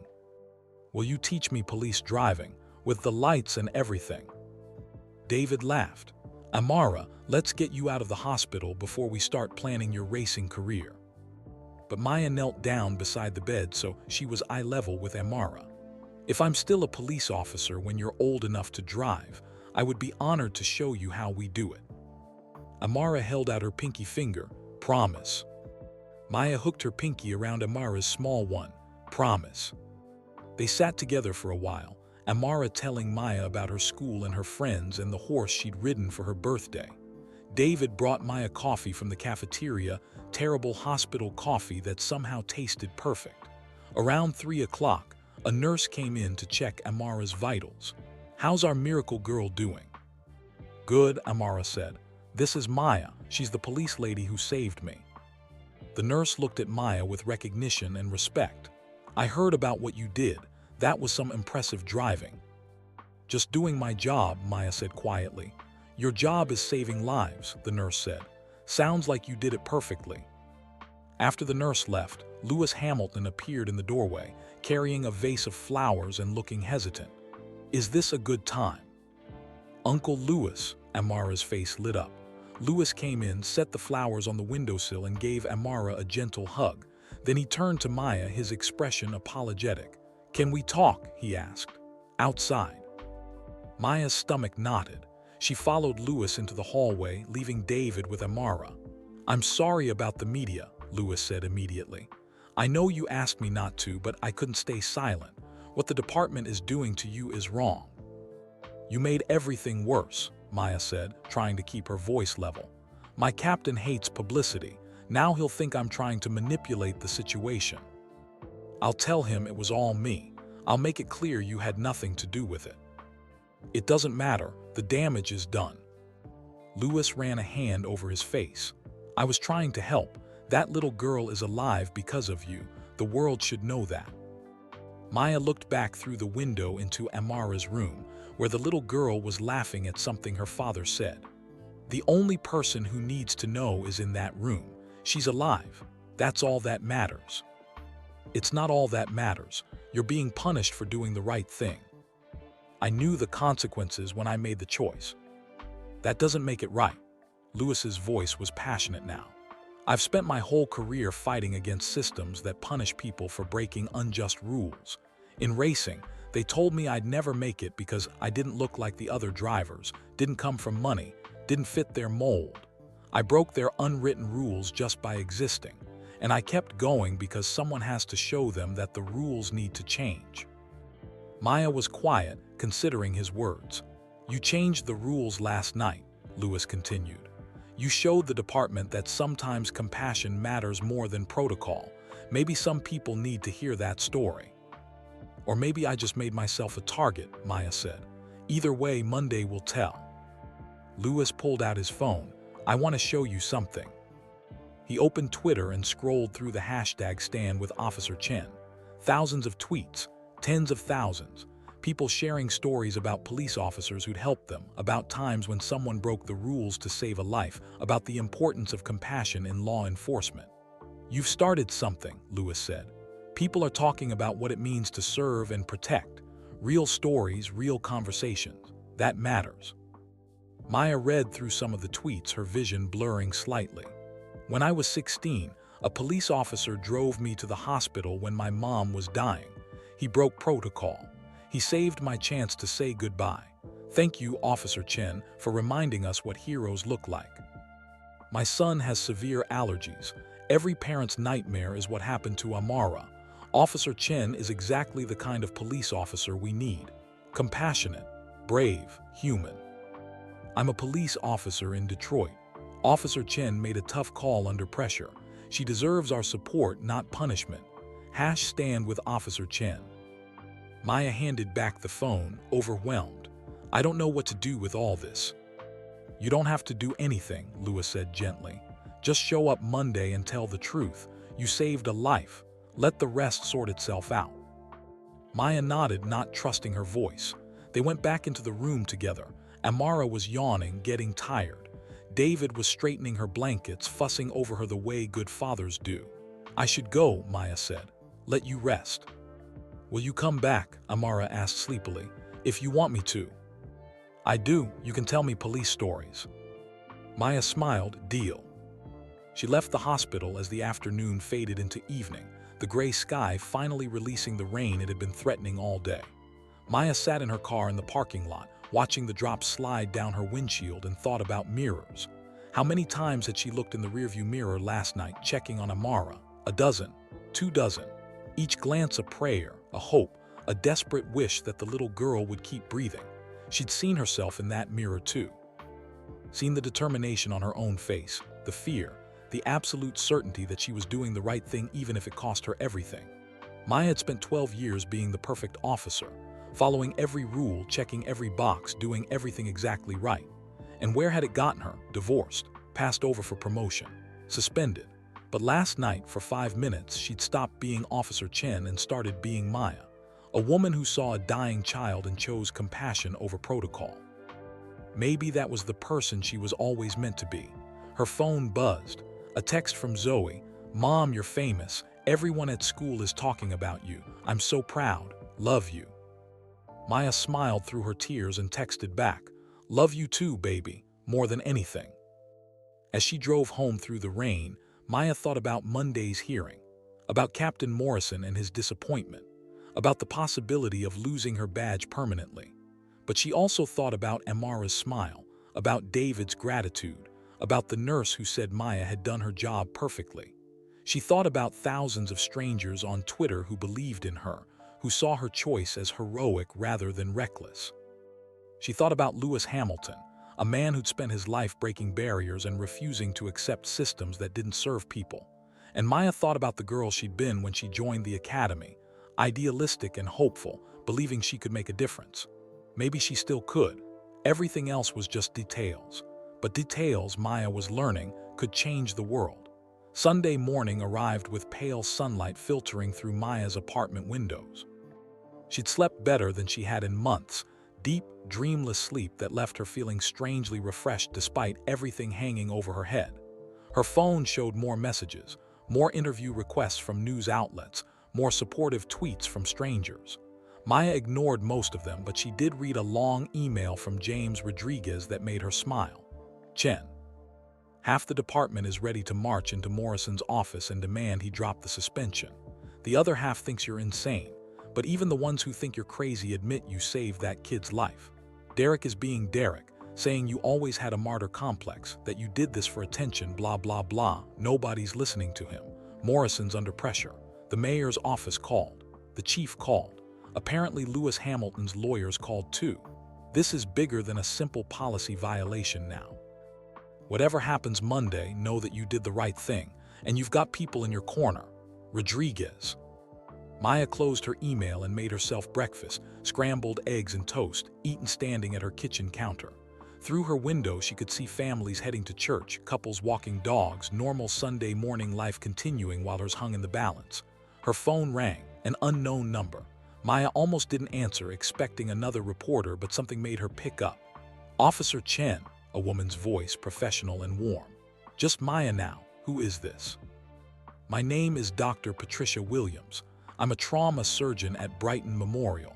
I heard about what you did Friday night, and I wanted to call personally to say thank you. Maya sank into a chair. I appreciate that, but the doctors are the ones who saved Amara. We saved her because you got her to us in time, Dr. Williams said firmly. I've worked in emergency medicine for 23 years, Officer Chen. I've seen too many cases where protocol gets in the way of saving lives. What you did took courage and quick thinking. The medical community here is very grateful. The police department doesn't seem to share that view. Dr. Williams was quiet for a moment. I'm testifying at your hearing Monday. Several of us are. The ER doctor who treated Amara, 2 nurses, and myself. We're going to explain exactly what would have happened if you'd waited those extra minutes. Maya's chest tightened. You don't have to do that. Yes, we do, because the next time a child is dying, we need officers who will do what you did. We need a system that values life over procedure. Dr. Williams paused. My daughter is 7 years old. She has the same allergy as Amara. When I think about what could happen, about needing someone like you to make the hard choice, we have to speak up. After they hung up, Maya sat very still, processing what this meant. The hearing wasn't just about her anymore. It was becoming something larger, a referendum on how police respond to emergencies, on whether compassion had a place in law enforcement. The weight of it felt enormous. Around noon, Maya's doorbell rang. She wasn't expecting anyone. Through the peephole, she saw Lewis Hamilton standing in her hallway, wearing a baseball cap and sunglasses like a celebrity trying to go incognito. Maya opened the door. How did you know where I live? Lewis had the grace to look embarrassed. David got your address from hospital records, which is probably illegal. I'm sorry for just showing up. It's fine, come in. Lewis stepped inside her small apartment, looking around with genuine interest rather than the judgment Maya half expected. Her place was modest, 1-bedroom, cramped kitchen, furniture from IKEA that she'd assembled herself after Derek left. Coffee, Maya offered. Please. They sat at her tiny kitchen table, mugs warming their hands. Rain pattered against the windows. Lewis took off his sunglasses and Maya could see the exhaustion in his eyes. You didn't have to come here, Maya said. I wanted to talk to you before tomorrow, to make sure you know you're not going into that hearing alone. Lewis pulled out his phone and showed her a document. My lawyers prepared this, a complete statement about what happened Friday night, the medical emergency, my decision to speed, your response. They're calling it a clear case of justified emergency action. Maya scanned the document. It was thorough, professional, and completely supportive of her actions. This must have cost a fortune in legal fees. Money well spent. Lewis set down his phone. I also want you to know something about that night, something I haven't told anyone except David. Maya waited. When Amara started choking, when I realized she was dying, all I could think about was my father. Lewis's voice went quiet, remembering. I was 14 years old. My dad had a heart attack in our living room. We lived in a rough part of Stevenage. Ambulances took forever to come to our neighborhood. Our neighbor, Mr. Patterson, was this big guy everyone thought was trouble. He had tattoos, a loud motorcycle, looked scary. But when my dad collapsed, Mr. Patterson didn't hesitate. He picked up my father and carried him to his car.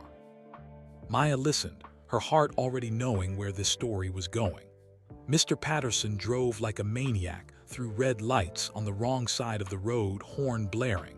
He was trying to get my dad to the hospital, and then a police officer pulled him over. Lewis's hands tightened around his coffee mug. The officer saw my dad in the back seat, obviously in distress. Mr. Patterson begged him, told him about the heart attack, said the hospital was 5 minutes away. The officer said he had to wait for the ambulance. Protocol, procedure, rules.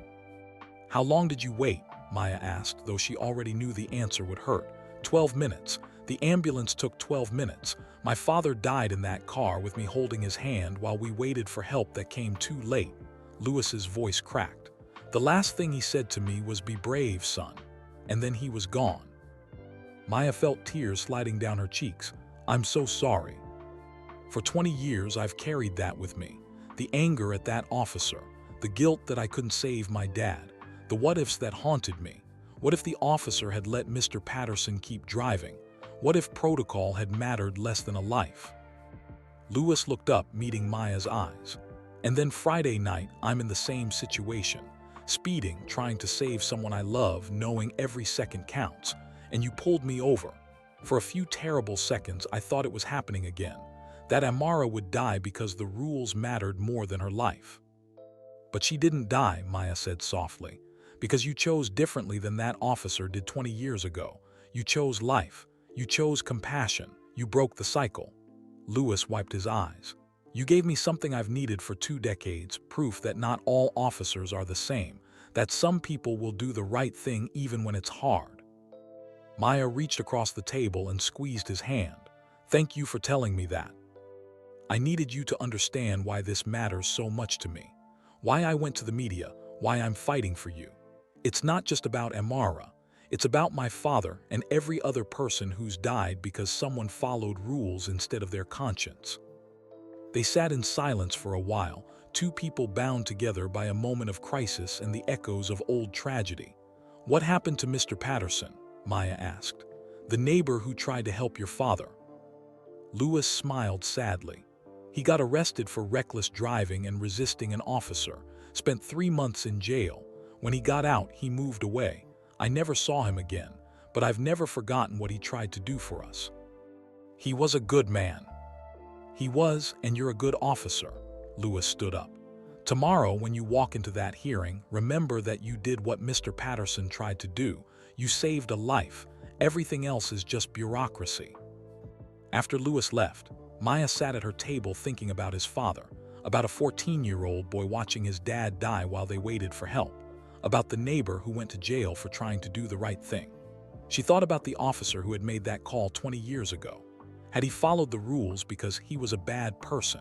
Or because he'd been trained that rules existed for good reasons, that deviating from protocol could have consequences, that his job was to enforce the law, not make exceptions? Maya understood that officer in a way she wouldn't have a week ago. She'd been him for 12 years, following every rule, trusting that the system worked, believing that doing things the right way would protect people. But systems didn't always work. Rules didn't always protect people.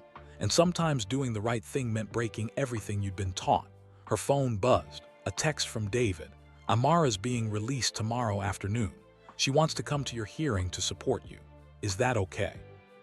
Maya's heart swelled. She texted back, that's very sweet, but she should rest at home. Tell her I'll visit her soon. She's stubborn like her uncle, David replied. She wants to be there, says you were there for her, so she should be there for you. Maya smiled through fresh tears. Okay, but only if the doctors say she's well enough. Deal, we'll see you tomorrow, and Maya, whatever happens, you're family now. You saved my daughter, that means something. Sunday evening faded into night. Maya tried to prepare for the hearing, thought about what she would say, how she would defend her actions, whether she should apologize for violating protocol or stand firm in her choice. But every time she tried to plan, she came back to the same simple truth. She had saved a life. That was all that mattered. Around 9 o'clock, Zoe video called.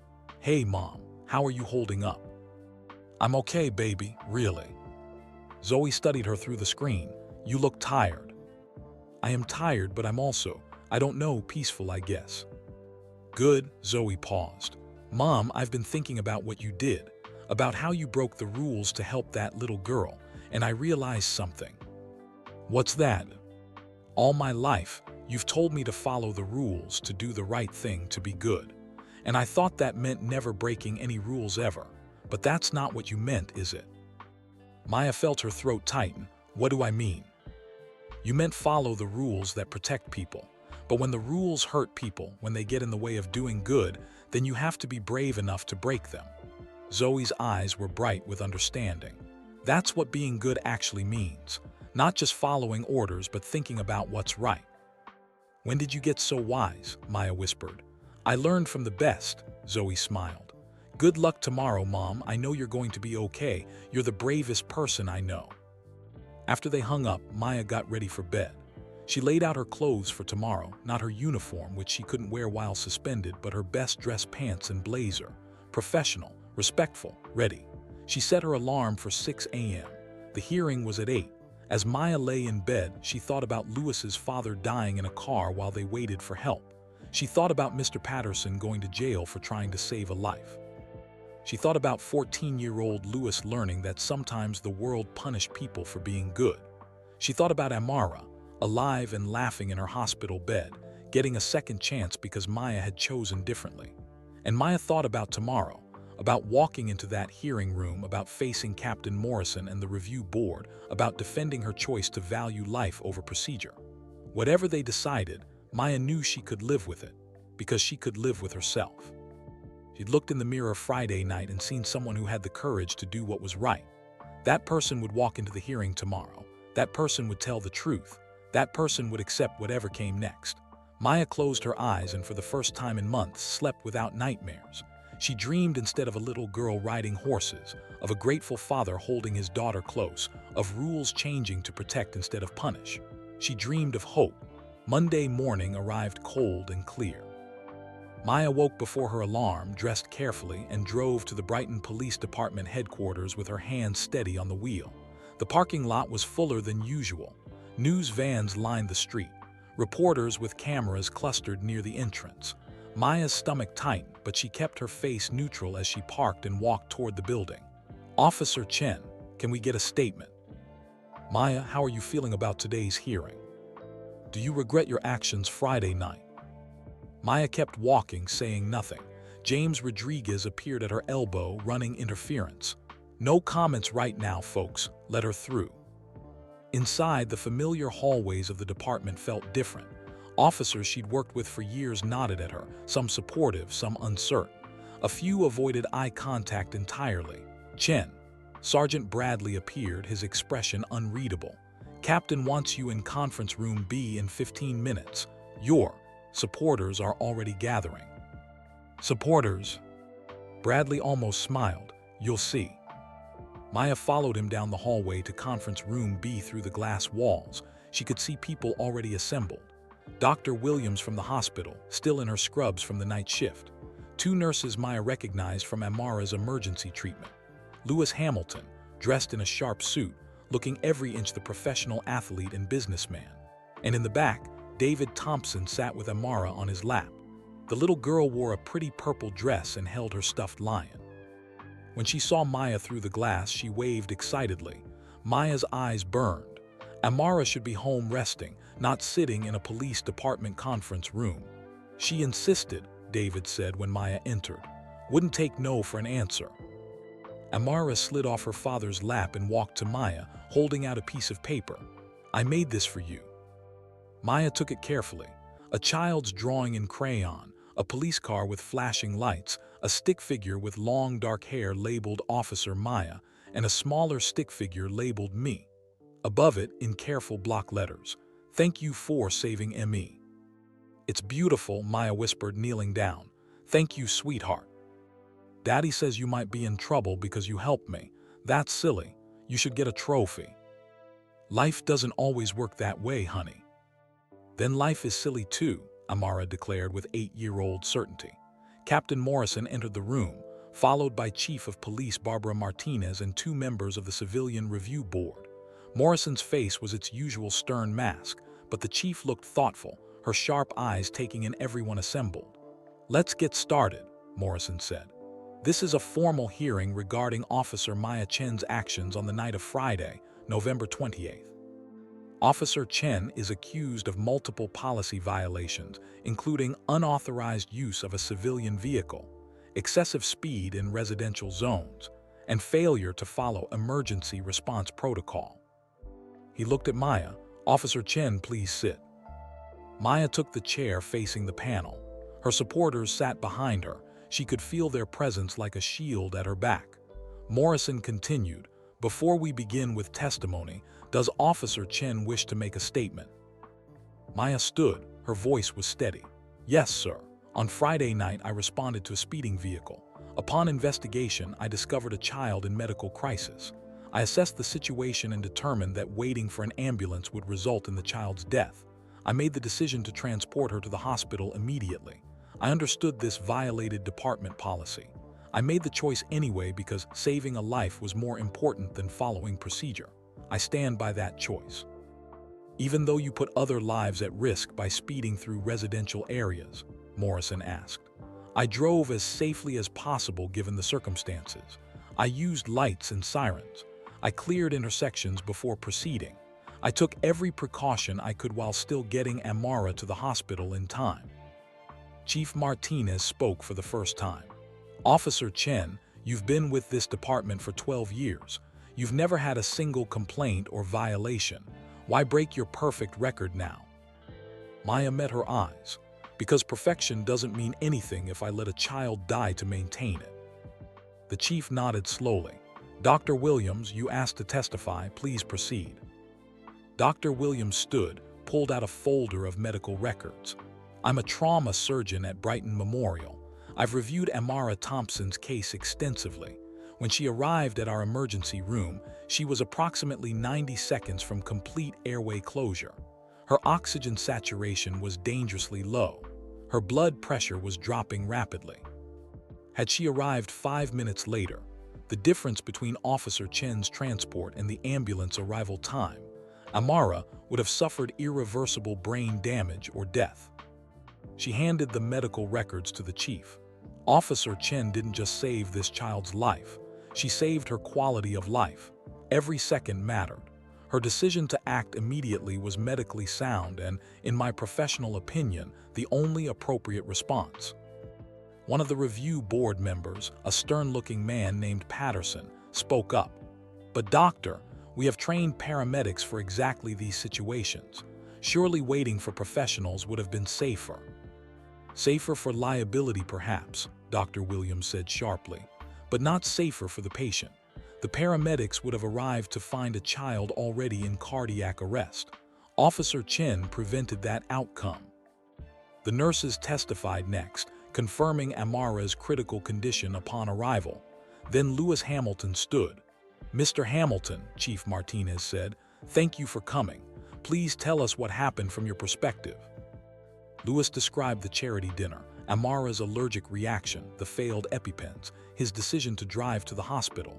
His voice remained calm until he got to the moment Maya pulled him over. "I thought she was going to arrest me and make us wait," Lewis said quietly.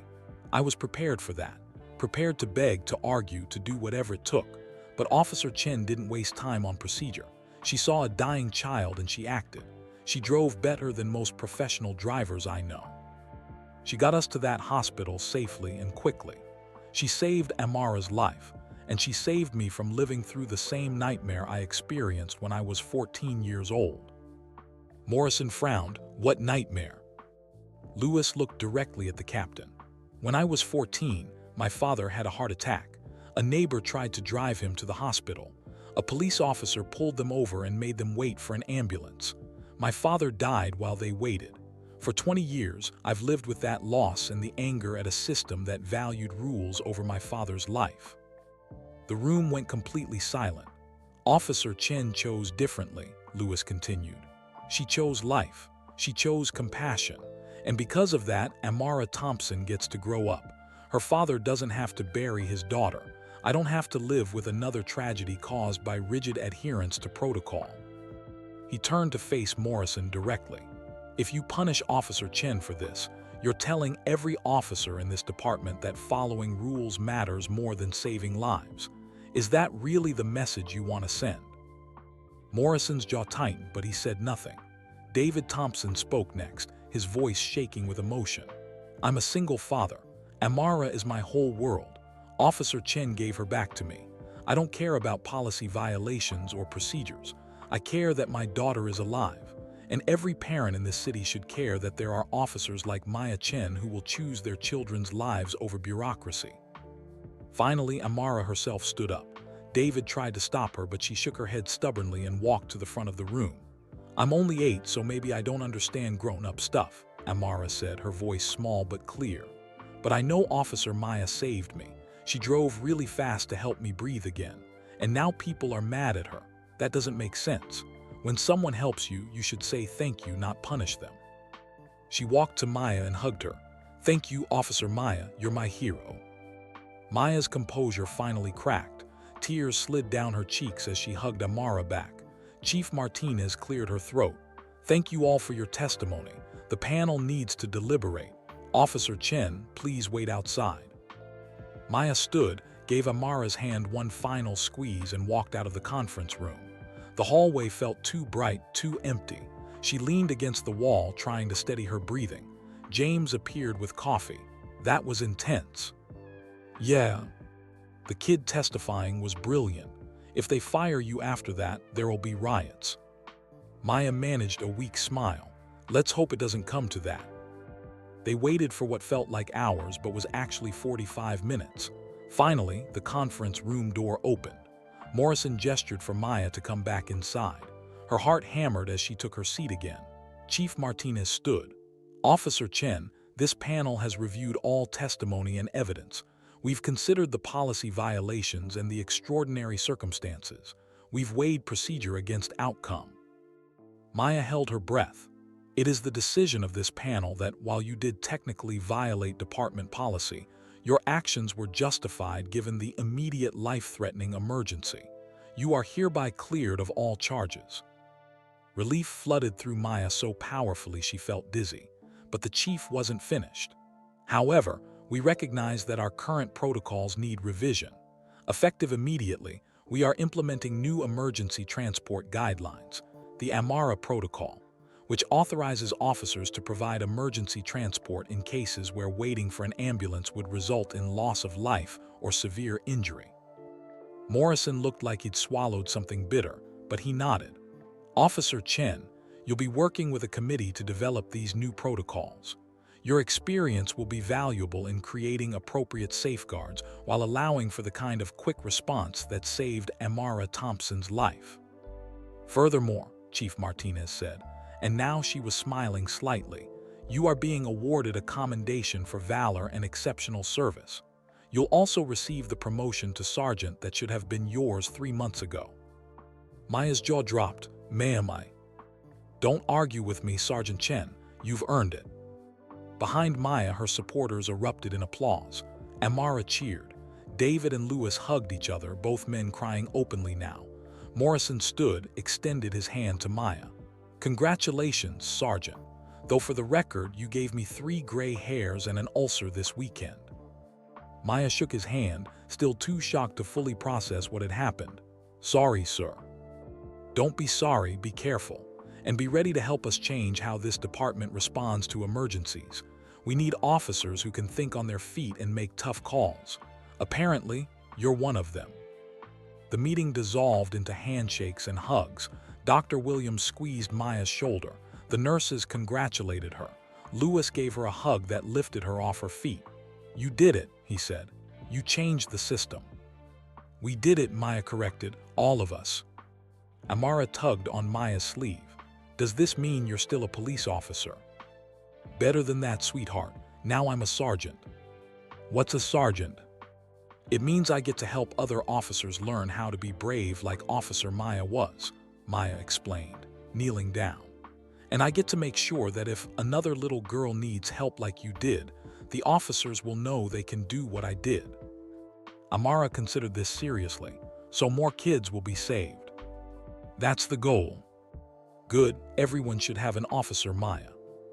As Maya stood in that conference room, surrounded by people who had stood up for her, who had believed in her choice, who had fought to change a system that punished compassion, she felt something she hadn't felt in a long time. Hope. Not just for herself, but for every officer who would face an impossible choice. For every child who would need help. For every person who believed that rules should serve humanity, not the other way around. She'd walked into this hearing expecting to lose everything. Instead, she'd help change everything. Outside, reporters were still waiting. This time, Maya stopped to talk to them. "How do you feel about the decision?" one asked. Maya smiled, grateful, and ready to work on making sure this department protects lives above all else. "Do you have any regrets about Friday night?" "Only that our protocols put me in a position where I had to choose between following rules and saving a life. I'm glad I chose life, and I'm glad that choice will now be supported by new policies." As Maya walked to her car, her phone buzzed. A text from Zoe. "Mom, I saw the news, you did it. I'm so proud of you." Maya texted back, "Love you, baby, see you tonight. I have a lot to tell you." She drove home slowly, legally, following every traffic law. But inside, her heart was racing with the knowledge that everything had changed. She'd saved a life. She'd changed a system. She'd proven that compassion belonged in law enforcement. And tomorrow, she'd start working to make sure no other officer would have to face the choice she'd faced, alone, unsupported, risking everything to do what was right. Tomorrow, the real work began. But today, Maya Chen allowed herself to feel victorious. By the time Maya pulled into her apartment parking lot, her phone had exploded again. But this time, the messages felt different.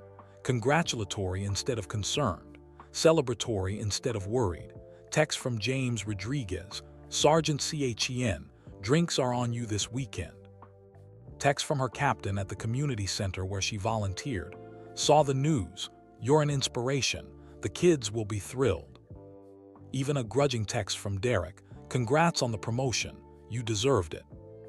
Maya deleted that one without responding. Inside her apartment, she changed out of her dress clothes and into comfortable jeans and a sweater. She made herself tea and sat on her couch, finally allowing herself to breathe. Her laptop sat on the coffee table. Against her better judgment, Maya opened it and searched her name. The headlines had shifted dramatically from yesterday. Police officer cleared after saving child's life. Department implements new Amara protocol. Lewis Hamilton praises Officer Maya Chen. She chose life over rules. Brighton Police Department reforms emergency response after viral incident. Maya clicked on a video from the press conference Chief Martinez had held immediately after the hearing. The chief stood at a podium, professional and commanding. "Today, the Brighton Police Department took an important step forward," Martinez said to the assembled reporters. "Sergeant Maya Chen, yes, she's been promoted, acted with courage and quick thinking to save a child's life. Her actions exposed a gap in our emergency response protocols, and we're addressing that gap immediately." A reporter called out, "Chief Martinez, some critics say Officer Chen should still face consequences for the policy violations. What do you say to them?" Martinez's expression hardened. "I say they're wrong. Our job as law enforcement is to protect and serve our community. Sergeant Chen did exactly that. She protected a child's life and served her community with distinction. Anyone who thinks she should be punished for that fundamentally misunderstands what policing should be about." Another reporter, "Can you explain the Amara Protocol?" The Amara Protocol establishes clear guidelines for when officers can provide emergency transport in life-threatening situations. It includes safeguards for public safety, while authorizing the kind of rapid response that saved Amara Thompson's life. Sergeant Chen will be leading the committee that finalizes these protocols. Maya closed the laptop, overwhelmed. This was real. The promotion was real. The protocol change was real. Everything had actually worked out. Her doorbell rang. Maya opened it to find a delivery person holding an enormous bouquet of flowers. Maya Chen. That's me. These are for you. Sign here, please. Maya took the flowers inside, a stunning arrangement of roses, lilies, and orchids. The card read, "To Sergeant Chen, thank you for showing the world what true heroism looks like. With gratitude, the Thompson family." Maya set them on her kitchen counter, their sweet fragrance filling her small apartment. She was staring at them, still processing, when her phone rang. Unknown number again. This time Maya answered without hesitation. "Sergeant Chen, this is Mayor Patricia Hallbrook." Maya nearly dropped her phone. "Mayor Hallbrook, hello. I wanted to call personally to congratulate you on your promotion and to thank you for your service. What you did Friday night, that's the kind of policing our city needs. Compassionate, brave, human." "Thank you, ma'am. I was just doing my job." "You were doing much more than that. You were showing us what's possible when we trust officers to use their judgment and their hearts." The mayor paused. "I'd like you to consider speaking at a community forum next month. We're discussing police reform and community relations. Your perspective would be invaluable." Maya's head spun. "I'm honored, Mayor Hallbrook. I'd be happy to participate." "Excellent. My assistant will be in touch with details. And Sergeant Chen, thank you truly." After the mayor hung up, Maya sat down hard on her couch. A week ago, she'd been a divorced, passed-over officer eating protein bars in her patrol car and questioning whether her life had any meaning. Now she was Sergeant Chen, promoted and commended, asked to speak at mayoral forums, leading a committee to change department policy, all because she'd chosen to save a little girl's life. Her phone rang again. This time it was Zoe video calling. "Mom." Zoe's face filled the screen, beaming with pride. "You're a sergeant. Everyone at school is talking about it. My English teacher showed the press conference in class." Maya laughed, the joy finally breaking through. "Your teacher showed it." "Yeah, she said you're an example of moral courage. She said you showed that sometimes doing the right thing means breaking the wrong rules. It was so cool, Mom. Everyone kept looking at me like I'm special because you're my mom." "You are special, baby, but not because of me." "No, Mom, we're both special." Zoe's expression turned serious. "I've been thinking a lot about what you did, and I realized something. Remember when you and Dad split up and I was so angry? I said you were too rigid, too focused on rules." Maya's chest tightened. "I remember. I was wrong. You're not rigid. You just have principles. You know what's important and what isn't. And when it really mattered, when a kid's life was on the line, you knew which rules to break." Zoe wiped her eyes. "I'm sorry I said those things. You're not perfect, but you're a really good person. The best person I know." "Zoe, you don't have to apologize." "Yes, I do. I've been judging you for following rules when I should have been learning from you about how to know which rules actually matter. That's the lesson, isn't it? Not blind obedience, but thoughtful judgment." Maya couldn't speak past the lump in her throat. Her daughter had just articulated something Maya herself was still learning. "I love you so much," Maya finally managed. "Love you too, Mom. Sergeant Mom, my hero." After they hung up, Maya allowed herself to cry deep, releasing sobs that had been building for months. But these weren't tears of sadness or frustration. These were tears of relief, of joy, of finally feeling like her life made sense again. The afternoon faded into evening. Maya ordered Chinese food and ate it straight from the containers while watching mindless TV. Normal, peaceful, good. Around 8 o'clock, another knock at her door. This time it was James Rodriguez, carrying a six-pack of beer and a ridiculous grin. "Sergeant Chen, I come bearing gifts and gossip." Maya let him in, laughing. "What gossip?" James set the beer on her counter and popped open 2 bottles. "Derek is losing his mind. Apparently he complained to Morrison that you only got promoted because of media attention. Morrison told him, and I quote, Chen got promoted because she's an exceptional officer who saved a life. You got promoted because I felt sorry for you. One of these was a mistake, and it wasn't Chen." Maya's eyes widened. "Morrison said that." Witnesses confirm. Derek's face apparently went purple. James handed her a beer. "Also, half the department is placing bets on how long before you make lieutenant. I literally just became sergeant today." Yeah, but you're trending on Twitter. You've got momentum. James clinked his bottle against hers. To Sergeant Chen, may you continue to terrify Captain Morrison and inspire the rest of us. They drank and Maya felt the warmth of friendship and belonging, things she'd been missing since the divorce. How does it feel? James asked. The promotion, the protocol change, all of it. Maya considered the question seriously. Surreal. A week ago I was questioning everything about my life. Now I feel like I finally understand what I'm supposed to be doing. Which is making sure the system works for people instead of the other way around. Making sure officers know they can trust their judgment. Making sure kids like Amara don't die because we're too afraid to break bad rules. James nodded. That's a good mission. I'd follow that sergeant anywhere. They talked for hours about the department, about the changes coming, about what the Amara protocol might look like. James shared that several younger officers had approached him after the hearing, saying Maya had inspired them to speak up about other outdated policies. You started something, James said. People are asking questions they were afraid to ask before. Like why we can't give rides to stranded people in emergencies, or why we have to arrest homeless people for sleeping in their cars instead of connecting them with services. You opened a door, Chen. We opened it together, Maya corrected. You've been supporting me through all of this. That's what partners do. After James left, Maya stood at her window, looking out over the city lights. Somewhere out there, Amara was sleeping safely in her own bed. David was probably checking on her every hour, still terrified by how close he'd come to losing her.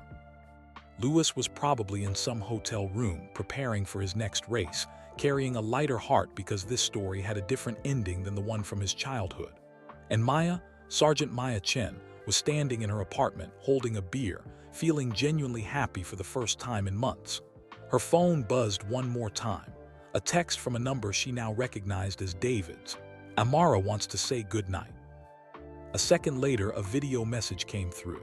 Amara, in pajamas covered in horses, waving at the camera with her stuffed lion tucked under her arm. Good night, Officer Maya.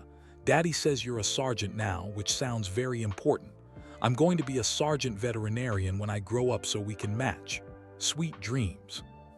Maya saved the video knowing she'd watch it 100 times. This little girl, alive, happy, dreaming about the future, was proof that Maya had made the right choice. She texted back, "Good night, Amara. Sweet dreams to you too. See you soon." Maya got ready for bed, but sleep felt far away. She was too energized, too full of possibility. Instead, she opened her laptop and started making notes for the Amara Protocol Committee. What situations qualified for emergency transport? What safety measures needed to be in place? How could they train officers to make these judgment calls? What oversight would prevent abuse of the new protocol? The work felt important, meaningful. Like she was building something that would last beyond her career, that would save lives for years to come. Around midnight, Maya finally closed her laptop. She lay in bed, staring at the ceiling, and thought about the strange path that had brought her here. A marriage that ended, a promotion denied, a night shift that could have been routine, a speeding Mercedes with a dying child in the back seat, a choice that changed everything. Life was unpredictable, messy, full of moments that could break you or remake you. Maya had been broken by her divorce, by being passed over, by months of questioning whether anything she did mattered. And then she'd been remade by 5 minutes of driving through the darkness, racing toward hope, choosing compassion over fear. Tomorrow she'd start her new job as sergeant. She'd lead committees and mentor younger officers and help build a better system. She'd be busy and challenged and purposeful. But today, this perfect, impossible, victorious day, Maya allowed herself to simply feel grateful. For second chances, for little girls who survived, for systems that could change, for the courage to break rules that needed breaking. Maya closed her eyes and smiled in the darkness.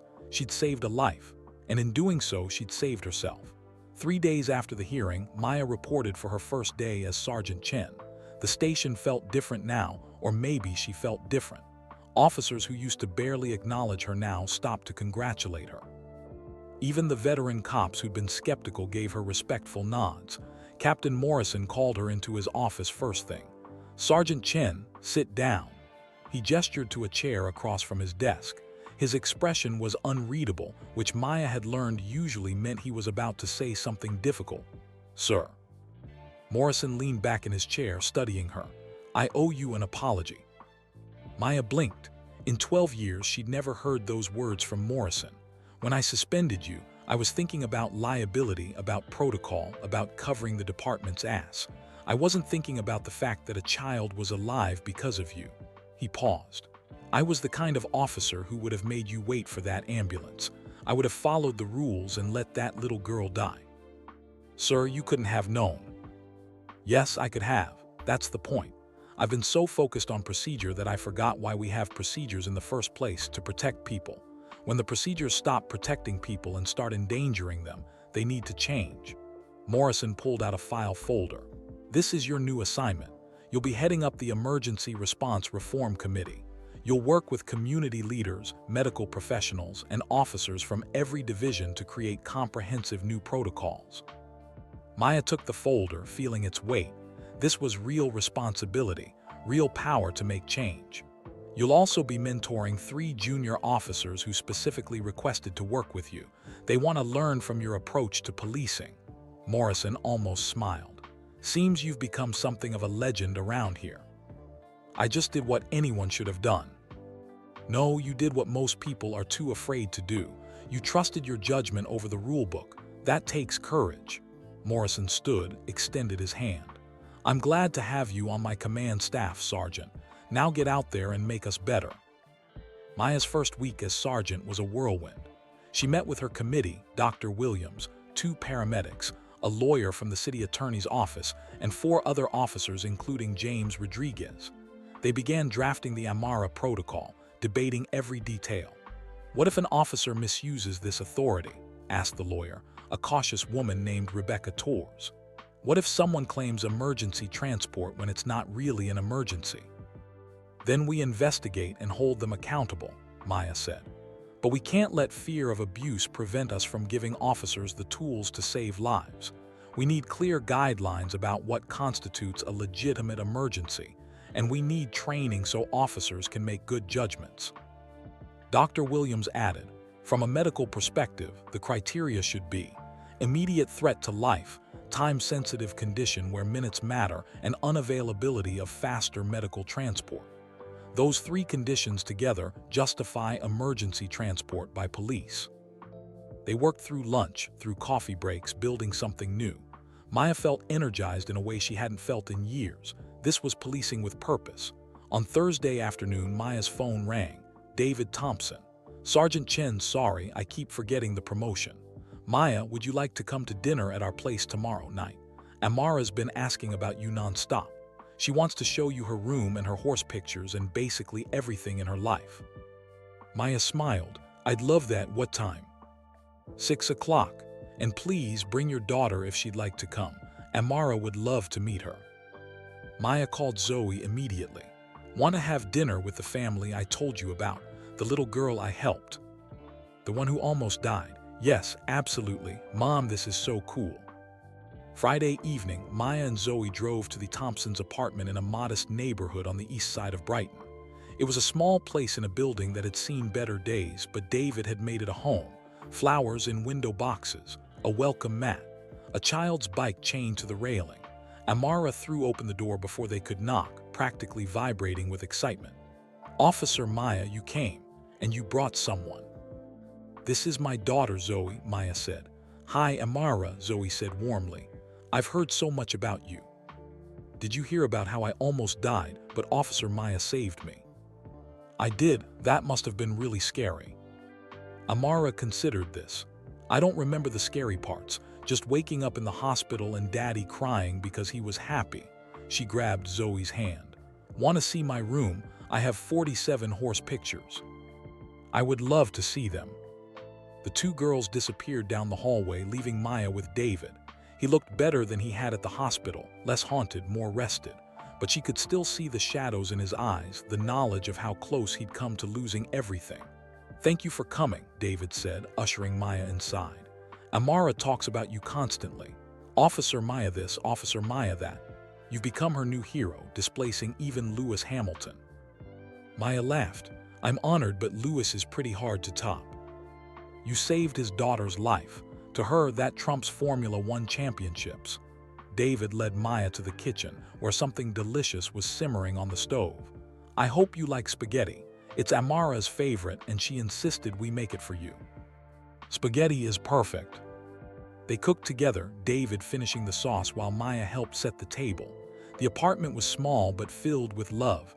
Amara's artwork on the refrigerator, photos of David and Amara at various ages, a shelf full of books about horses and animals. "Can I ask you something personal?" David said as he stirred the sauce. "Of course." "Lewis told me about his father, about the officer who made them wait and how his dad died." David's voice was quiet. "Do you ever think about that? About how different Amara's story could have been if you'd been like that other officer?" Maya was silent for a moment. "I think about it every day.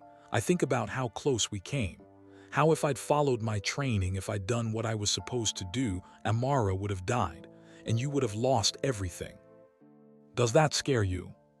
"Terrifies me, because it means so much depends on individual officers making the right choice in the moment. The system shouldn't put that kind of pressure on people." "But you made the right choice. This time, but what about next time? What about other officers in other cities who face the same situation?" Maya turned to face him. "That's why the Amara protocol matters so much, so that your daughter's survival isn't just luck, so that every child in that situation has a chance." David's eyes were wet. "You're remarkable, you know that." "I'm just trying to do better." From Amara's room came the sound of giggling. Maya smiled, hearing her daughter's laugh mixing with Amara's.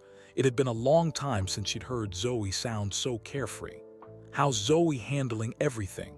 David asked. "The media attention, your suspension, all of it." "Better than I expected.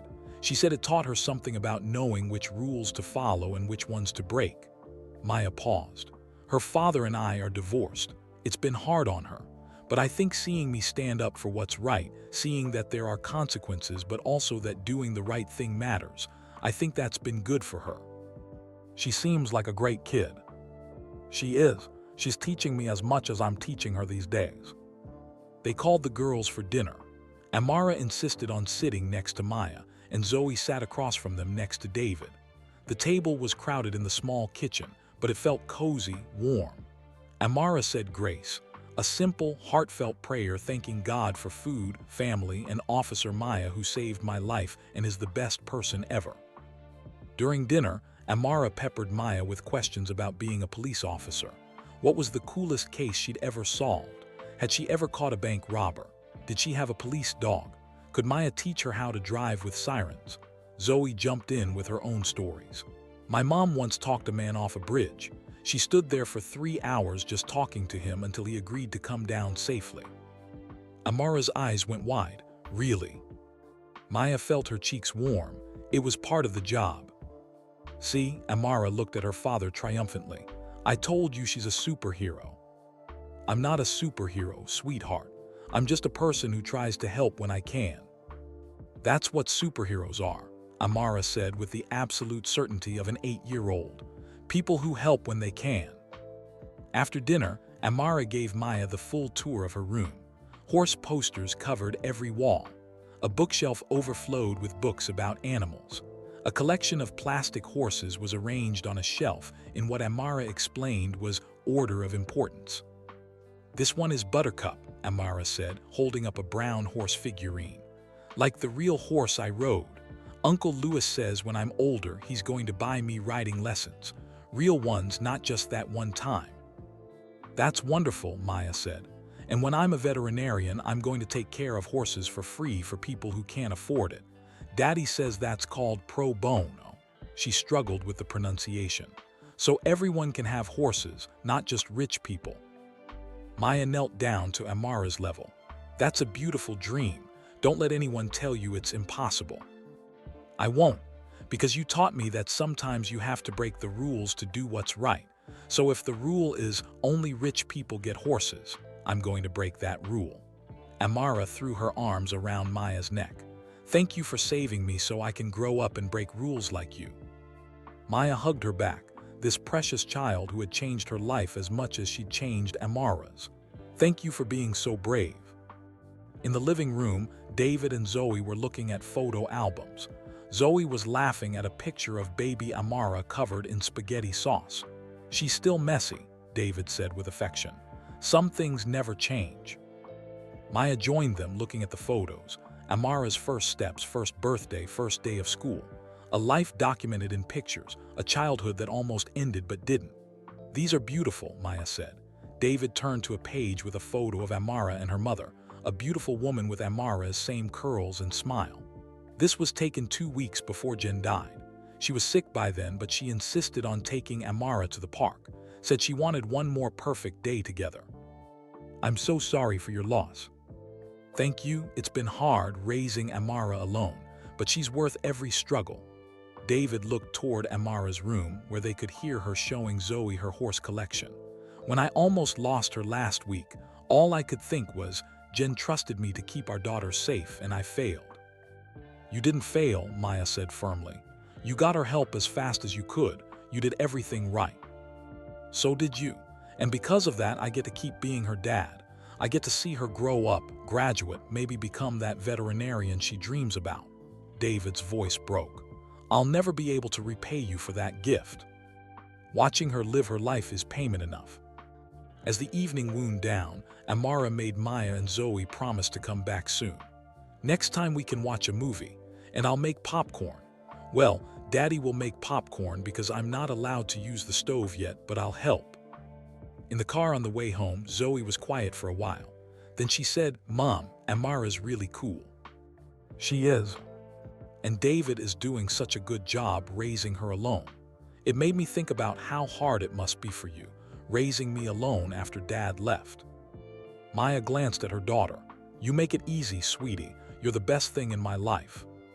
I know I've been difficult lately, about the divorce and everything. But seeing David with Amara, seeing how much he loves her and how hard he tries, it made me realize you're doing the same thing for me. And I don't tell you enough that I appreciate it. Maya's eyes burned with tears. Zoe, you don't have to. Yes, I do. You're a good mom. Even when I'm mad at you or think you're being too strict, you're still a good mom. And now you're a hero too. My hero. Zoe reached over and squeezed Maya's hand. I'm really proud to be your daughter. Maya had to pull over because she was crying too hard to drive safely. She and Zoe sat in the car, hugging awkwardly over the center console, both of them crying and laughing. I love you so much, Maya said. I love you too, Mom. When they finally got home, Maya felt lighter than she had in months. The evening with the Thompsons had been exactly what she needed, a reminder of why her choice mattered, of the life that continued because she'd been brave for 5 minutes. Later that night, after Zoe had gone to bed, Maya sat at her kitchen table working on the Amara protocol draft. She thought about David's question. What if she'd been like the other officer, the one who made Louis and his neighbor wait while his father died? The truth was, Maya could have been that officer. A week ago, she might have been that officer. She'd spent 12 years following every rule, trusting that the system worked, believing that procedure protected people. But systems weren't perfect. Procedures weren't always right. And sometimes the most important thing wasn't following the rules, it was knowing when to break them. Maya made notes on the draft, thinking about how to train officers to make these judgment calls. How to build a system that encouraged compassion instead of punishing it. How to make sure that the next officer who faced this choice would know they had support for doing the right thing. Her phone buzzed. A text from Lewis Hamilton. Saw photos from your dinner with David and Amara. Thank you for caring about them. You've given my friend his daughter and his future, and you've given me peace about my father. I'll never forget what you did. Maya texted back. Thank you for fighting for me, for speaking up, for helping change the system. We changed it together. That's how change happens, one brave choice at a time. Maya set down her phone and looked at the flowers from the Thompsons, still fresh on her counter, at the drawing from Amara on her refrigerator, at the commendation from the department framed on her wall, evidence of a life that mattered, evidence that one choice, one moment of courage could ripple outward in ways she couldn't predict. Maya had saved Amara's life, and in doing so, she'd reminded herself, and maybe others, that the most important rules aren't the ones written in handbooks. They're the ones written in hearts. Protect life. Choose compassion. Be brave when it matters most. Tomorrow she'd continue building the Amara Protocol. She'd mentor young officers and lead her committee in work to make the system better. But tonight, Maya allowed herself to simply be grateful for second chances, for little girls who loved horses, for daughters who understood, for the courage to drive through the darkness toward hope. She'd been broken by loss and disappointment. She'd been remade by choice and courage. And she was just getting started. 2 weeks after becoming sergeant, Maya stood in a high school auditorium addressing 200 students. The school had invited her to speak about courage, decision-making, and public service. Zoe sat in the front row, beaming with pride. "I want to tell you about the worst and best night of my career," Maya began. "It was the night I had to choose between keeping my job and saving a life." The students leaned forward, listening intently as Maya described that November night. The speeding Mercedes, the dying child, the impossible choice. "I knew I might get fired," Maya said. "I knew I was breaking rules I'd followed for 12 years. But I also knew that if I didn't act, an 8-year-old girl would die. And no rule, no procedure, no policy was worth that." A student raised her hand. "But what if you'd been wrong? What if the ambulance had gotten there in time and you'd lost your job for nothing?" Maya smiled.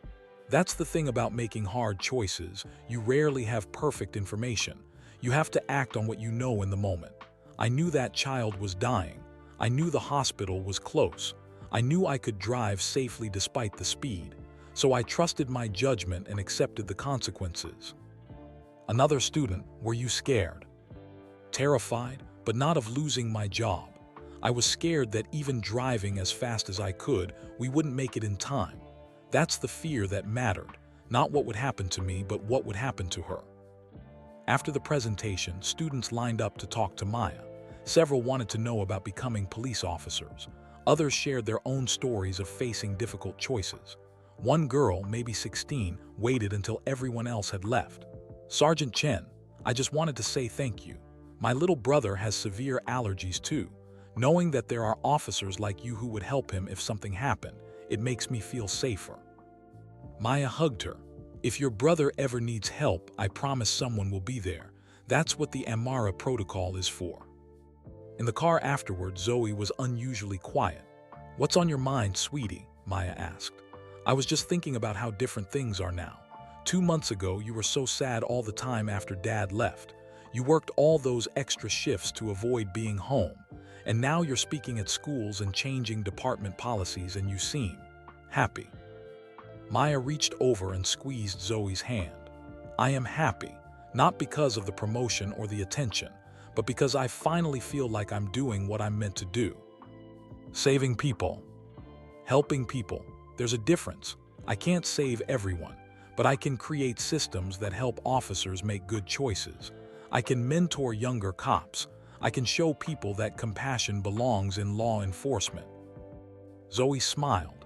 "Dad called me yesterday. He wanted to know if you were milking the media attention for sympathy." Maya sighed. "What did you tell him?"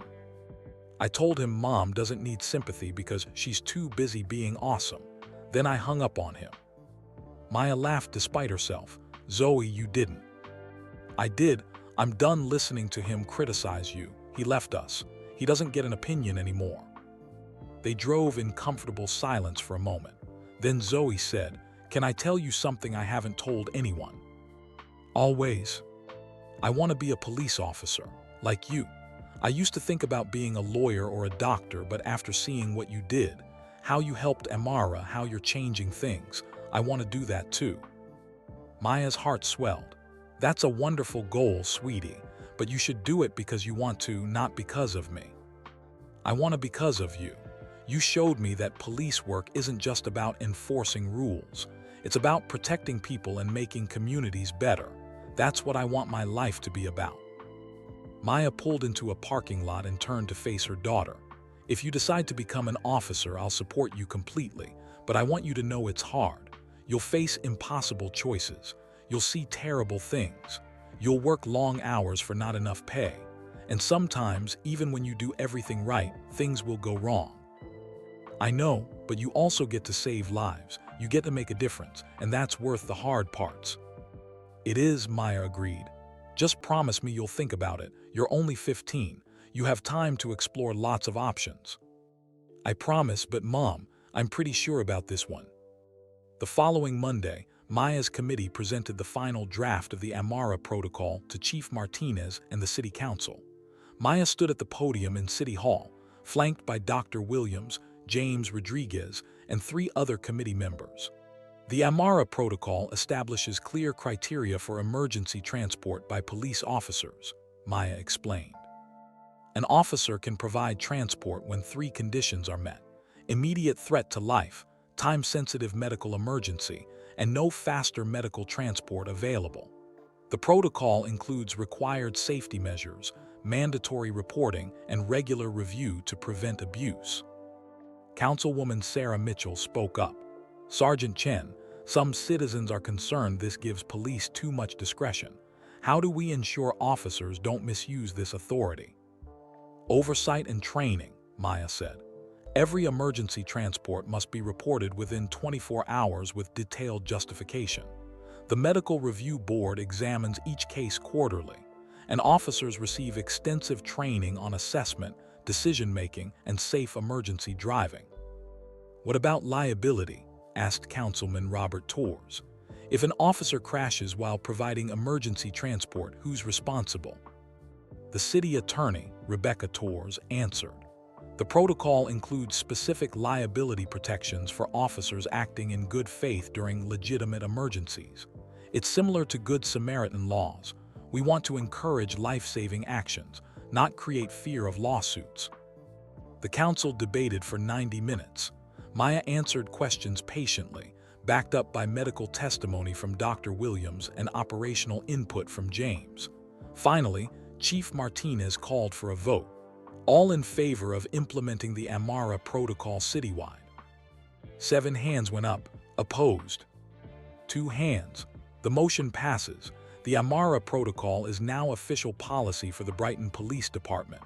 Chief Martinez looked at Maya. Sergeant Chen, congratulations. You've changed how this city protects its most vulnerable citizens. The gallery erupted in applause. Maya saw David and Amara in the audience, clapping enthusiastically. Lewis Hamilton stood in the back, giving her a thumbs up. Even Captain Morrison was nodding with what looked like approval. After the meeting, reporters surrounded Maya. She'd gotten better at handling the media attention, learning to use it to promote the protocol rather than herself. Sergeant Chen, how does it feel to see your vision become reality?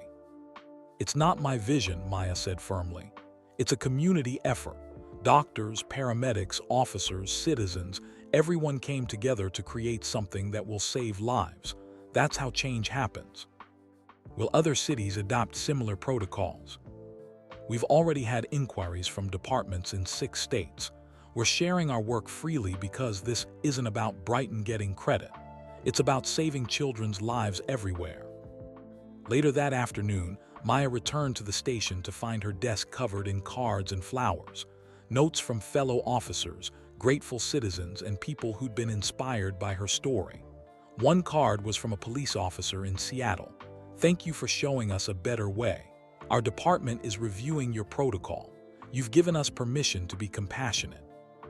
Another from a mother in Florida. My daughter has severe allergies. Knowing that officers might help her the way you helped Amara gives me peace. Thank you for being brave. James Rodriguez appeared in her doorway. Sergeant Chen, you've got visitors. Maya looked up to see 3 young officers, the ones she'd been assigned to mentor. They stood at attention, looking nervous and eager. At ease, Maya said with a smile. Come in. Officer Jennifer Park spoke first. Sergeant, we wanted to thank you for agreeing to mentor us. We specifically requested to work with you because of what you did with Amara Thompson. Officer Marcus Johnson added, we want to learn how to be the kind of officers who think for themselves, who know when to follow rules and when to question them. The 3rd officer, Officer Tommy Nguyen, said quietly, my little sister was saved by a paramedic who broke protocol to treat her at a car accident scene. If he'd waited for backup like he was supposed to, she would have died. I became a cop to be like him, and like you. Maya felt humility wash over her. I'm honored to work with all of you, But I need you to understand something. I'm not special. I just made a choice in a moment of crisis. Any of you could have done the same thing. But would we? Jennifer asked. That's what we want to learn. How to have the courage to make hard choices. How to trust our judgment. How to be officers who protect people instead of just enforcing rules. Then that's what we'll work on, Maya said. Starting tomorrow, you're riding with me. We'll talk through scenarios, practice decision-making, and learn together. Because here's the truth, I'm still learning too. We all are. That evening, Maya drove to the Thompson apartment for what had become a weekly dinner tradition. David was teaching her to make authentic Caribbean food, and Amara insisted on helping even though she mostly just made a mess. Officer Maya, Amara threw open the door. Guess what? I got an A on my science project about allergies. I told everyone about how you saved me and about the Amara protocol, and my teacher said I was very brave to share my story. That's wonderful, sweetheart. I'm so proud of you. Inside, David had the kitchen in controlled chaos. Pots bubbling, spices fragrant in the air, calypso music playing from a speaker. He told Maya that cooking was how he connected to his late wife's heritage, how he kept her memory alive for Amara. How was the city council meeting? David asked, handing Maya a spoon to taste the stew. We won. The protocol is official. David set down his spatula and pulled Maya into a fierce hug. Thank you for everything, for saving her, for fighting for change, for caring about us. Your family now, Maya said simply. That's what family does.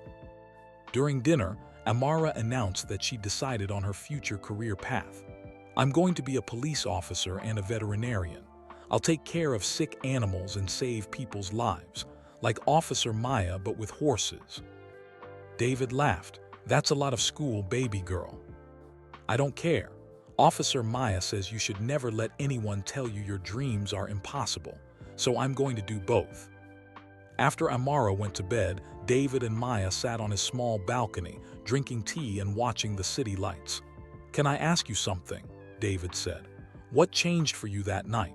What made you willing to risk everything? Maya thought about it. I think I'd stopped believing my life mattered.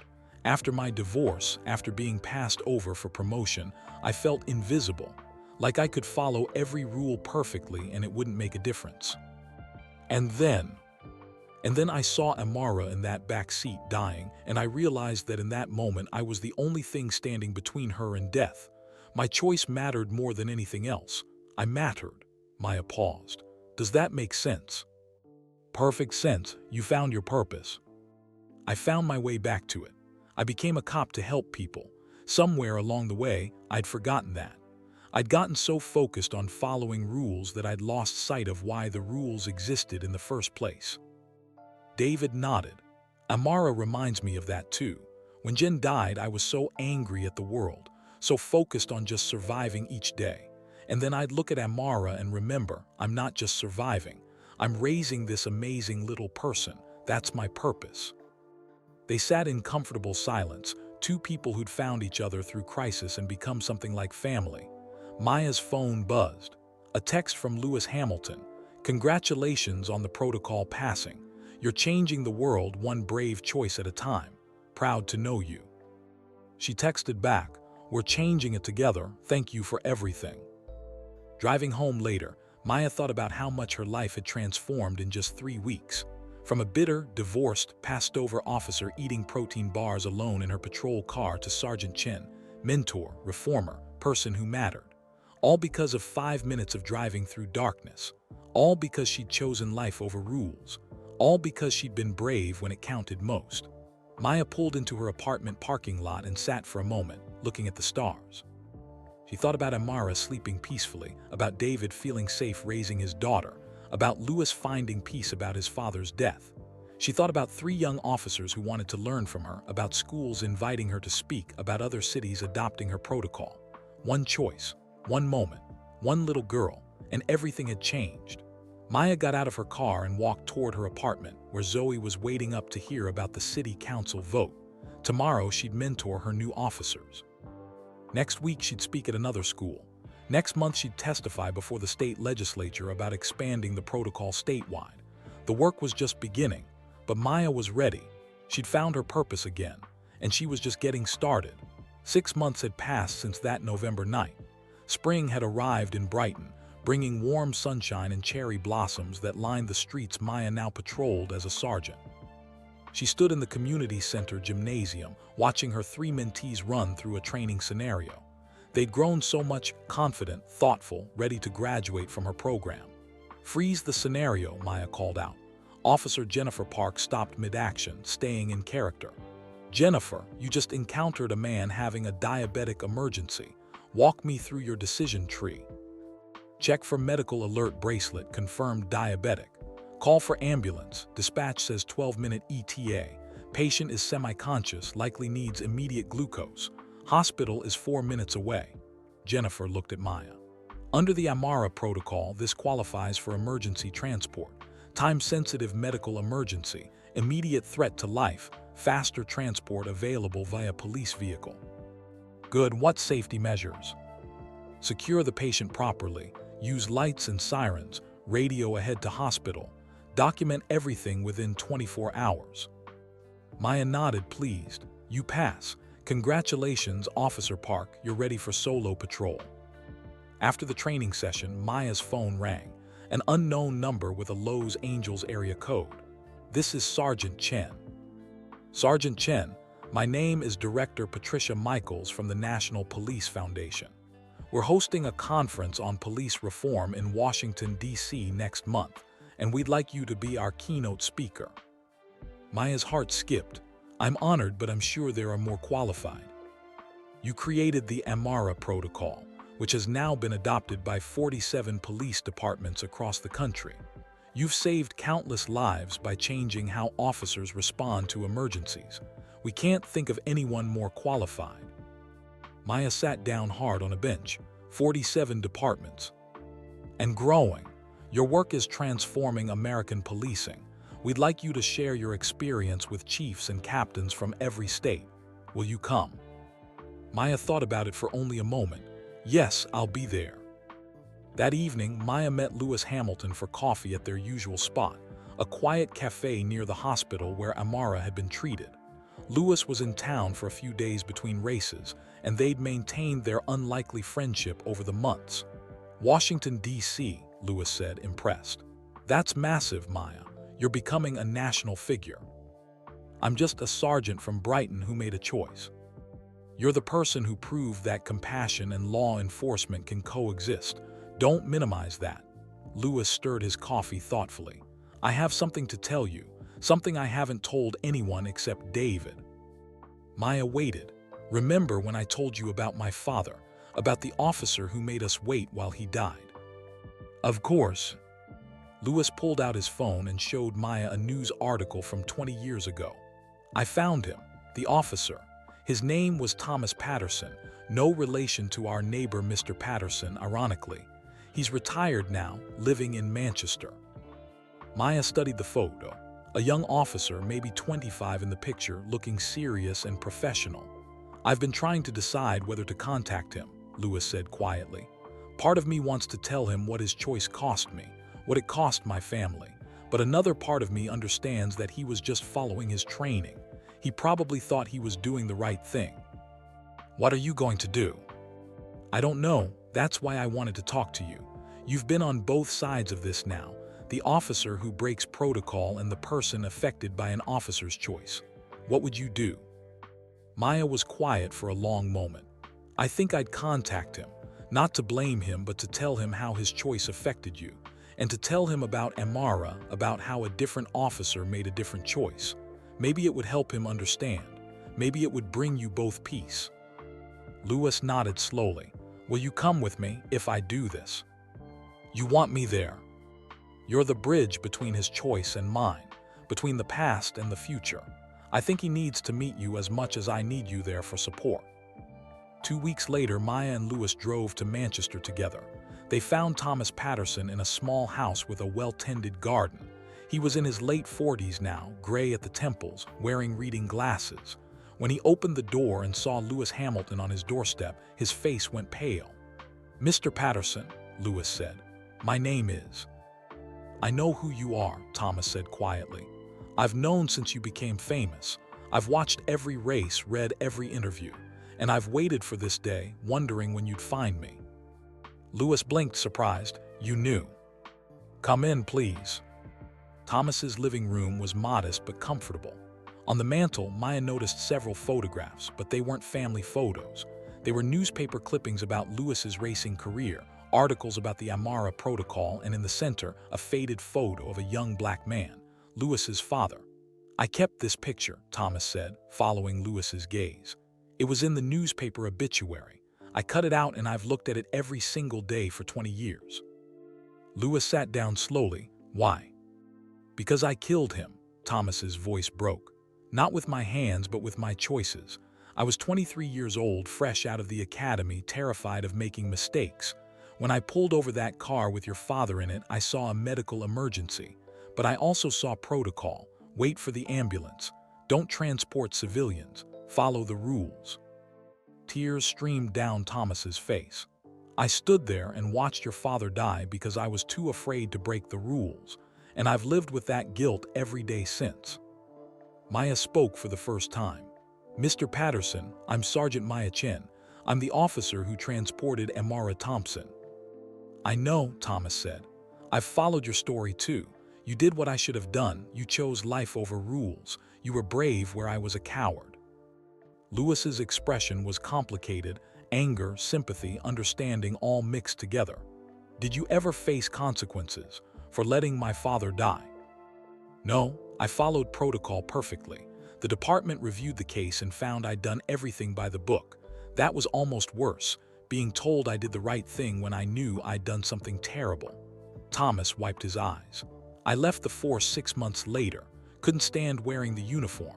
Couldn't look at myself in the mirror knowing that I valued rules more than a human life." "What have you been doing since?" Maya asked gently.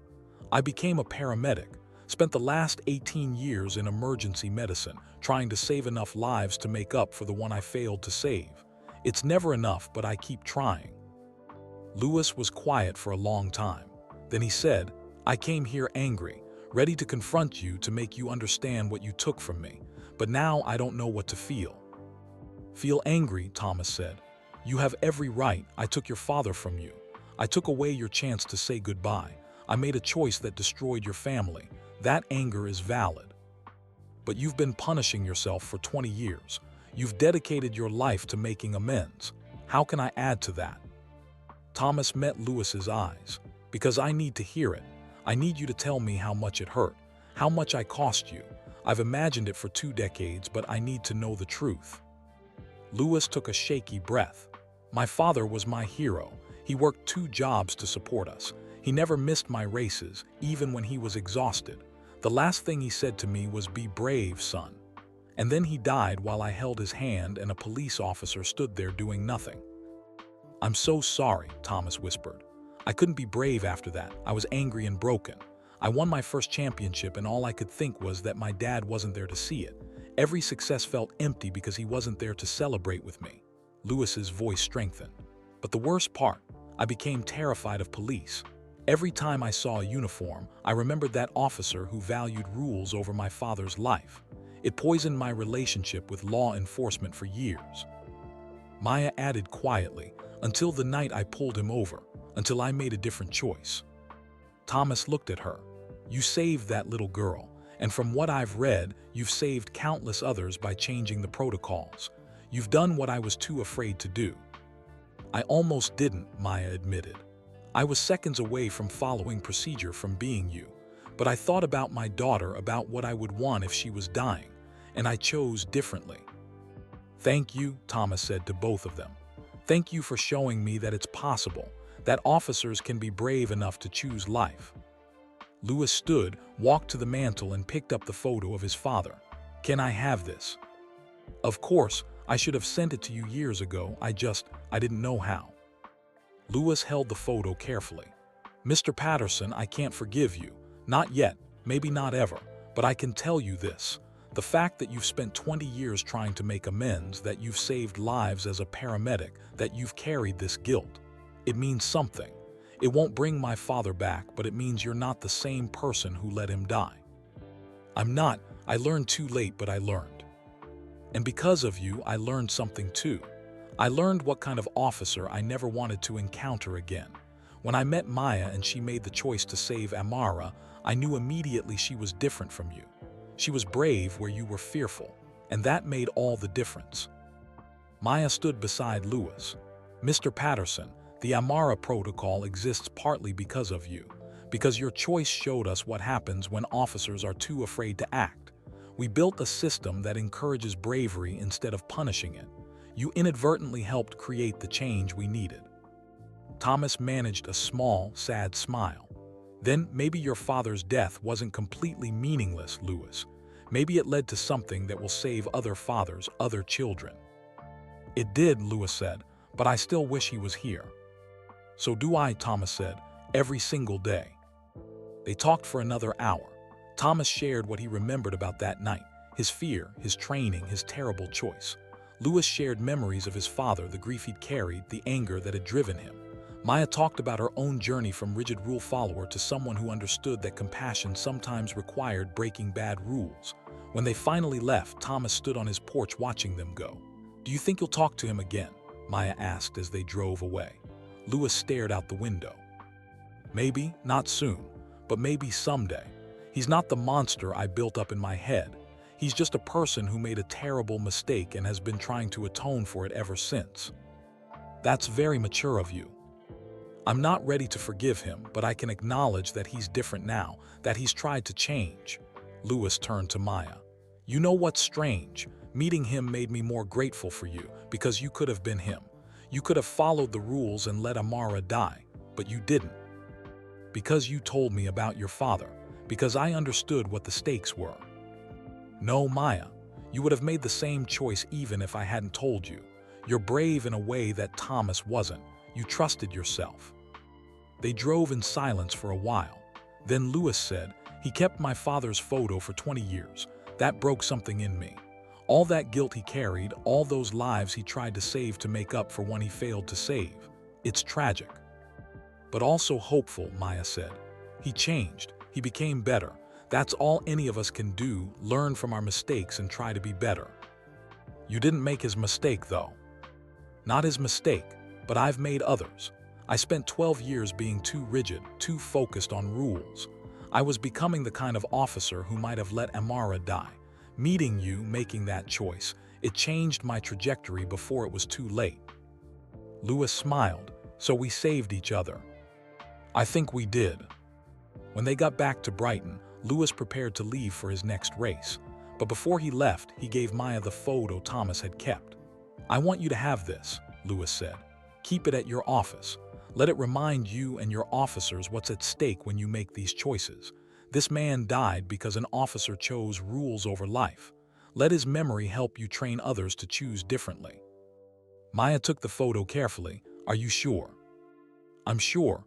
My father would want his death to mean something, to save lives. This is how we make that happen." Maya placed the photo in a frame and hung it in her office, right next to Amara's crayon drawing. Past and present, tragedy and triumph, the cost of following bad rules and the reward of breaking them. And every day when her mentees came in for training, Maya would tell them about both pictures. About the man who died waiting for help and the girl who lived because help didn't wait. About how one choice could change everything. And how they had the power to make that choice every single day. Maya stood at the podium in Washington, D.C., looking out at an auditorium filled with police chiefs, captains, and reform advocates from across the country. Her hands trembled slightly as she adjusted the microphone, but her voice was steady when she began. 217 days ago, I pulled over a speeding Mercedes at 2 in the morning. I was tired, bitter, and questioning whether my career meant anything. I had no idea that the next 5 minutes would change my life, change my department, and eventually bring me here to speak to all of you." The audience leaned forward, listening. Maya told the story, all of it. The traffic stop, seeing Amara dying in the back seat, the impossible choice, the hearing, the protocol change. But she also told them about Thomas Patterson, about Lewis's father, about the cost of choosing rules over lives. "I have 2 pictures in my office," Maya said, showing them on the screen behind her. "One is a crayon drawing from an 8-year-old girl who's alive because I broke the rules. The other is a photo of a man who died because an officer followed them. These pictures represent a choice every one of you will face. Maybe not as dramatically as I did, but you'll face it. Will you serve the system or serve the people? A police chief from Texas raised his hand. Sergeant Chen, how do we balance discretion with accountability? If we give officers too much freedom to break rules, don't we risk chaos? We risk chaos if we give officers freedom without training, support, and oversight, Maya responded. The Amara Protocol isn't a blank check to ignore procedures. It's a carefully structured framework that authorizes specific actions under specific circumstances with specific accountability measures. Officers know exactly when they can act and how they must document those actions. A captain from Seattle spoke up. My department adopted your protocol 3 months ago. Last week, one of my officers used it to transport a stabbing victim when the ambulance was delayed. The victim survived, but now some city council members are questioning whether we're taking on too much liability. Maya nodded. I understand that concern. Here's what I tell people worried about liability. What's the liability of letting someone die when you could have saved them? What's the cost to community trust when people learn that officers stood by and watched their loved ones die because of procedure? The moral liability far outweighs the legal risk. For 3 hours, Maya answered questions, shared data, and told stories. She introduced Dr. Williams via video call to explain the medical perspective. She had James Rodriguez speak about implementing the protocol from an officer's viewpoint. She even had David Thompson share what it meant from a father's perspective.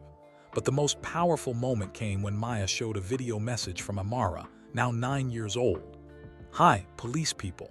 Amara waved at the camera, grinning. My name is Amara Thompson and I'm the girl Sergeant Maya saved. I'm in 4th grade now. I have a hamster named Sparkles. I'm learning to play piano.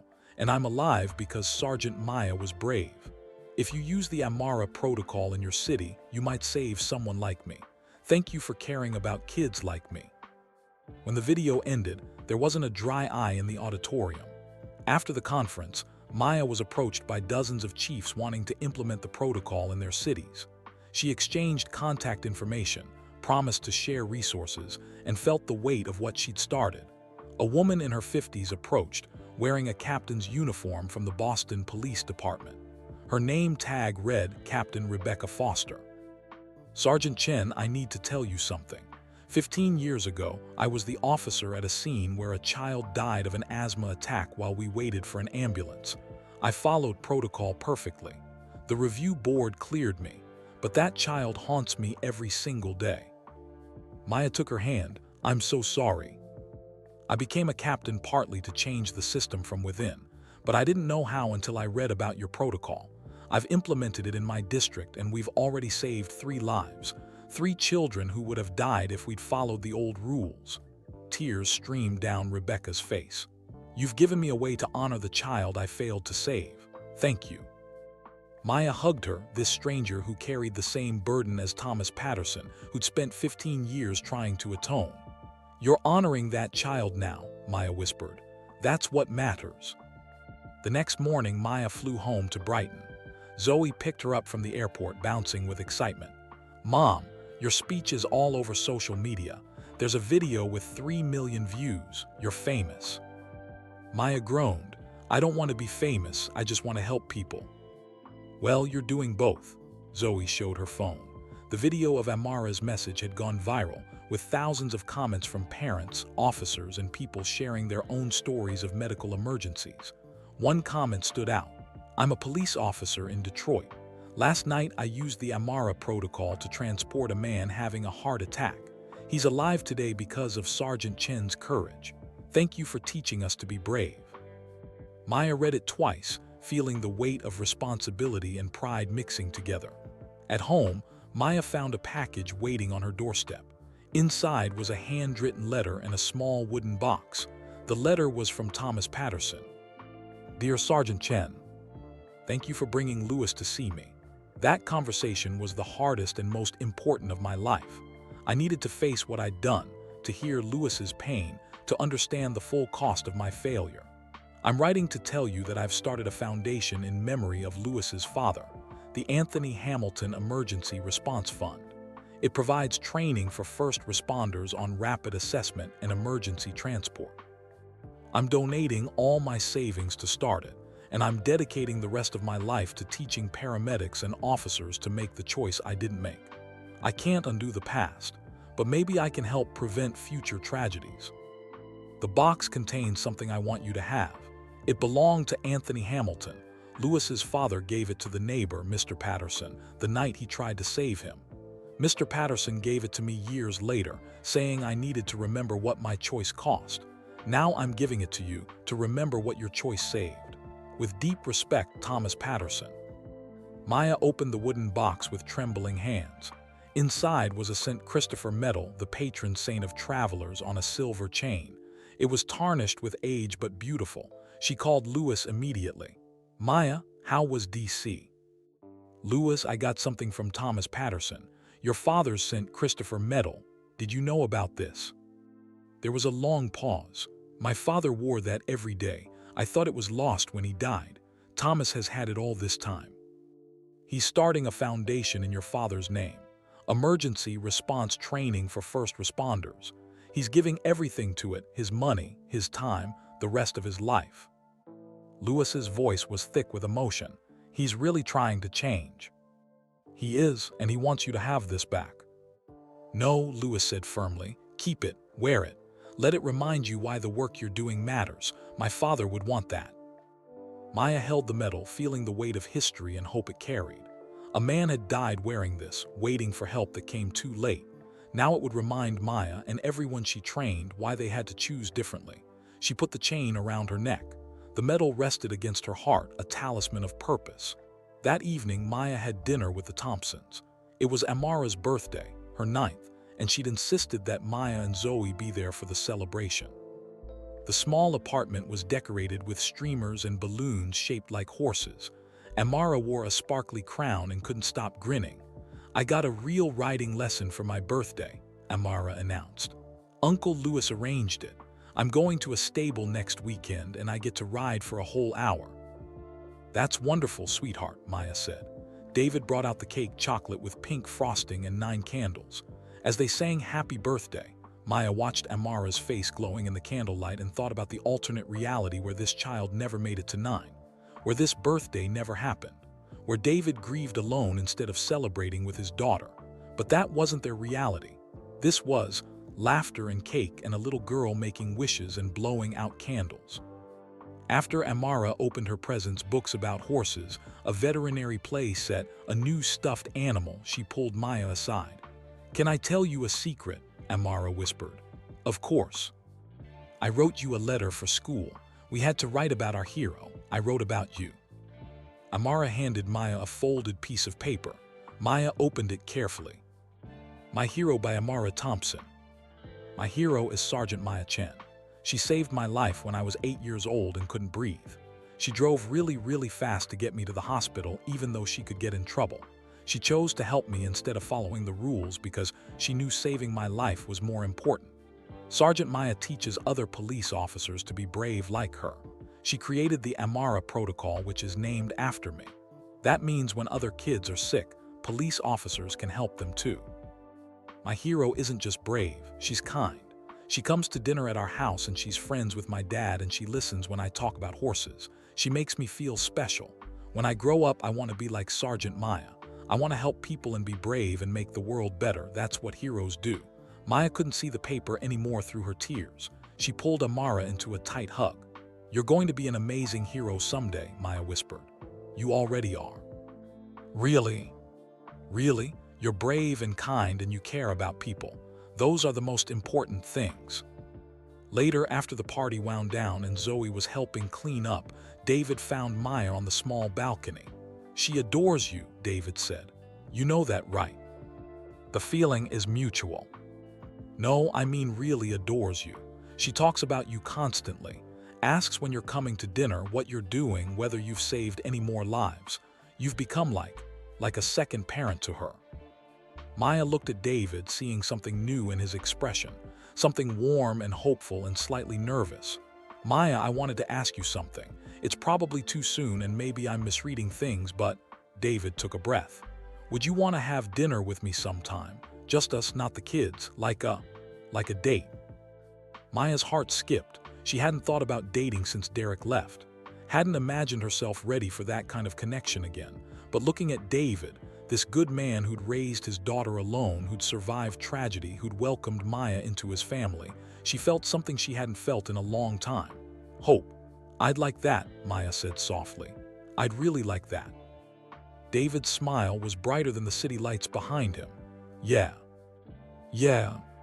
They stood on the balcony, not quite touching but close enough to feel the warmth between them, and Maya thought about how strange life was. 6 months ago, she'd been broken and alone, questioning everything. Now she stood on a balcony with a man who made her smile, about to go on a first date, having just been asked by his daughter to be her hero. She'd saved a life. She'd changed a system.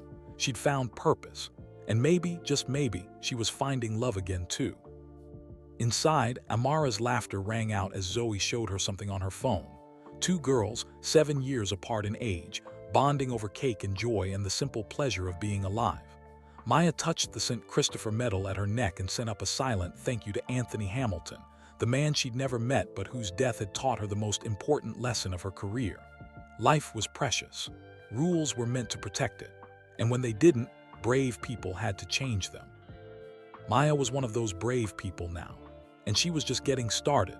1 year after the night that changed everything, Maya sat in her office at the police station, reviewing applications for her expanded mentorship program.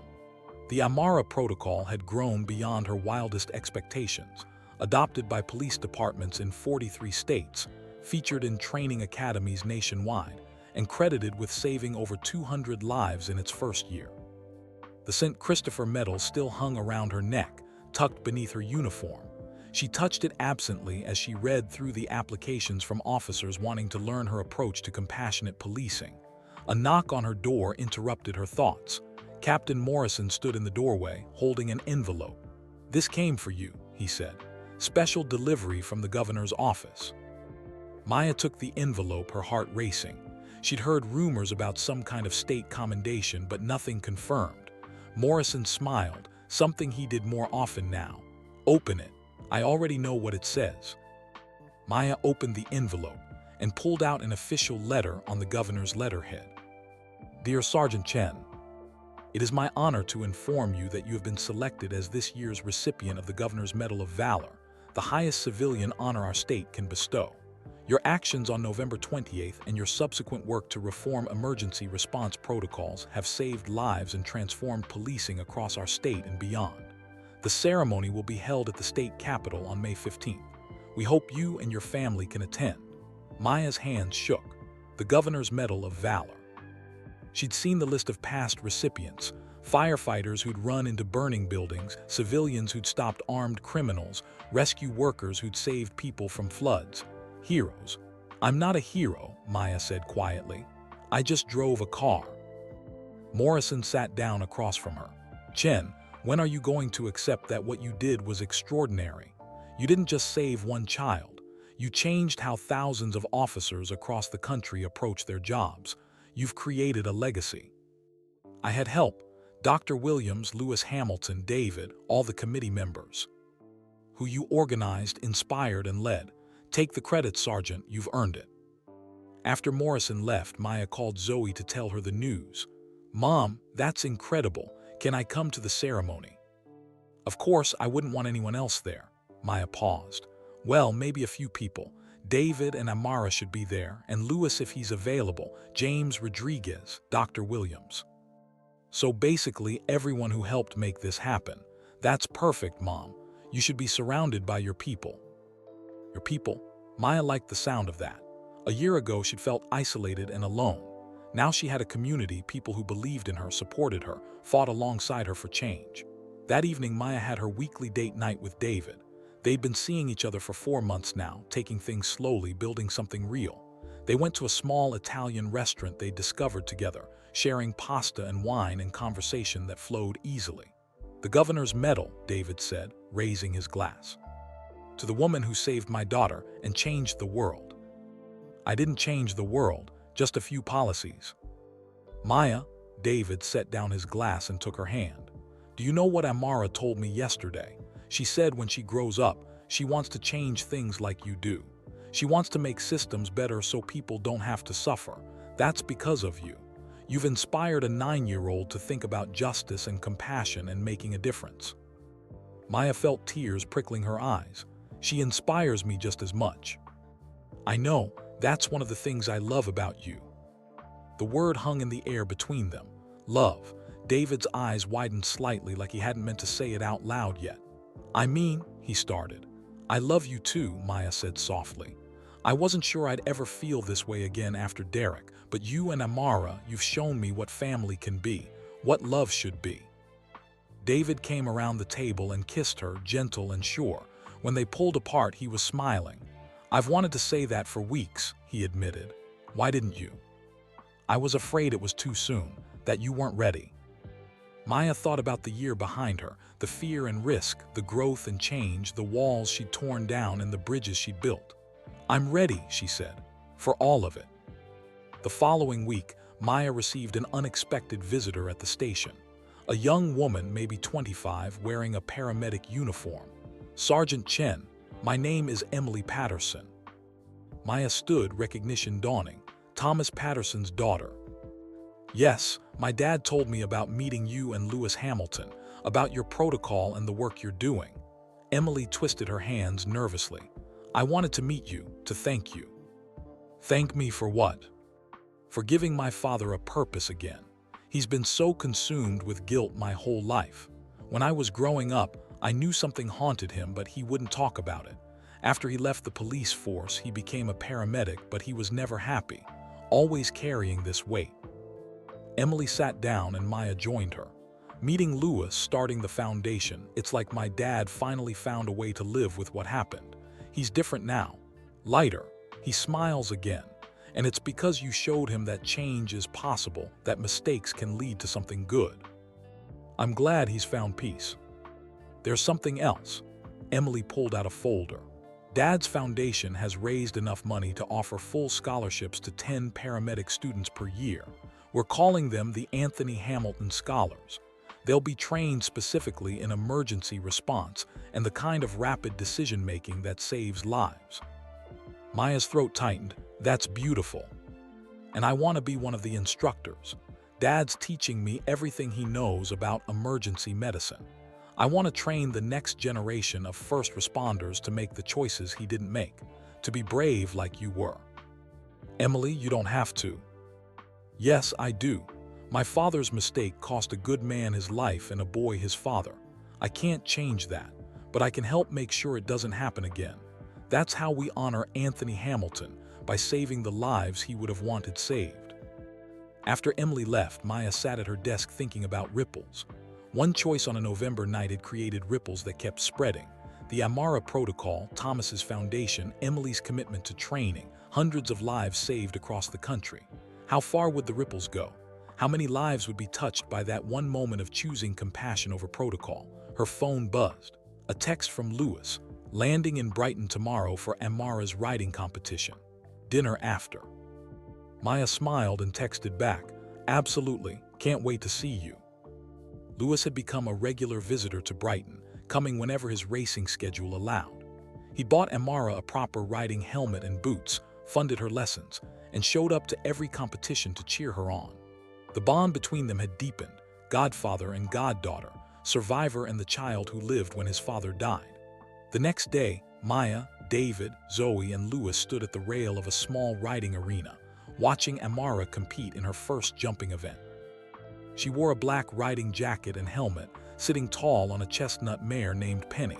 She's so confident, Zoe marveled. A year ago she almost died and now she's jumping horses. That's resilience, Lewis said. She's stronger than she knows. Amara cleared the first jump, then the second. On the third jump, Penny hesitated, and for a heart-stopping moment Maya thought they'd crash. But Amara leaned forward, whispered something to the horse, and they sailed over together. David grabbed Maya's hand, squeezing tight. That's my girl. She gets it from you, Maya said.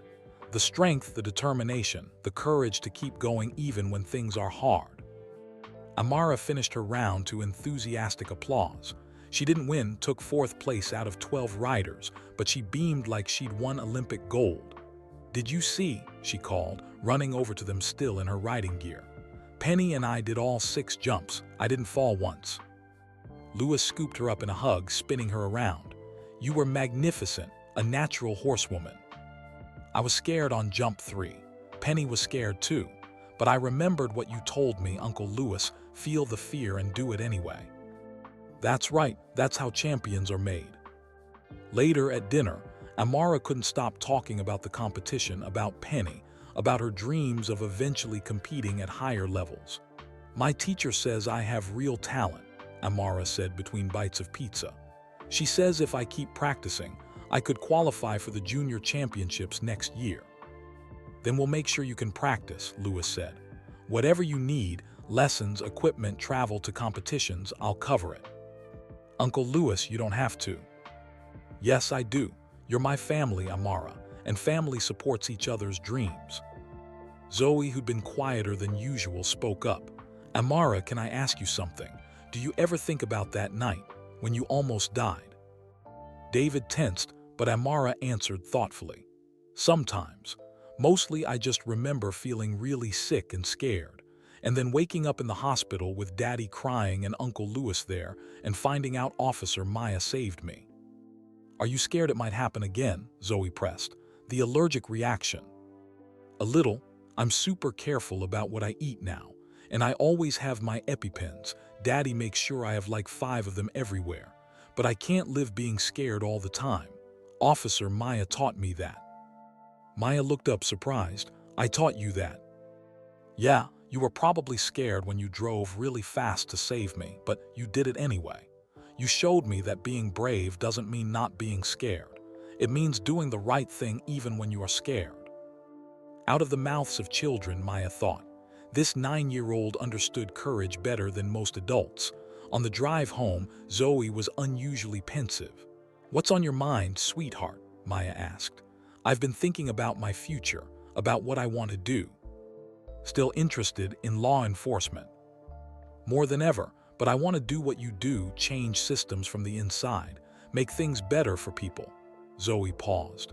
"I'm going to apply for the police academy after college, and I'm going to ask you to train me." Maya's heart swelled. "Zoe, I would be honored, but you know it won't be easy. I'll expect the same from you as any other recruit, maybe more because you're my daughter." "I know, I want it that way. I want to earn this, not have it handed to me because of who you are." "You're already earning it, every day." That night, Maya couldn't sleep. She lay in bed thinking about everything that had happened in the past year, from broken and bitter to fulfilled and loved, from a by-the-book officer afraid to step out of line to a leader changing how policing worked across the country. She thought about the ceremony coming up at the state capitol, about standing on that stage accepting an award for doing what any decent person should have done, saving a child's life. But maybe that was the point. Maybe awards existed not to celebrate superhuman acts, but to remind everyone that ordinary people could do extraordinary things when they chose courage over comfort, compassion over compliance, life over rules. Maya got out of bed and walked to her home office. She opened her laptop and began writing, not a report or a policy document, but a letter. "Dear future officer, if you're reading this, you're probably learning about the Amara protocol in your training. You're being taught when and how to provide emergency transport, what criteria justify breaking standard procedure, how to balance safety with urgency. But I want to tell you something that won't be in your training manual.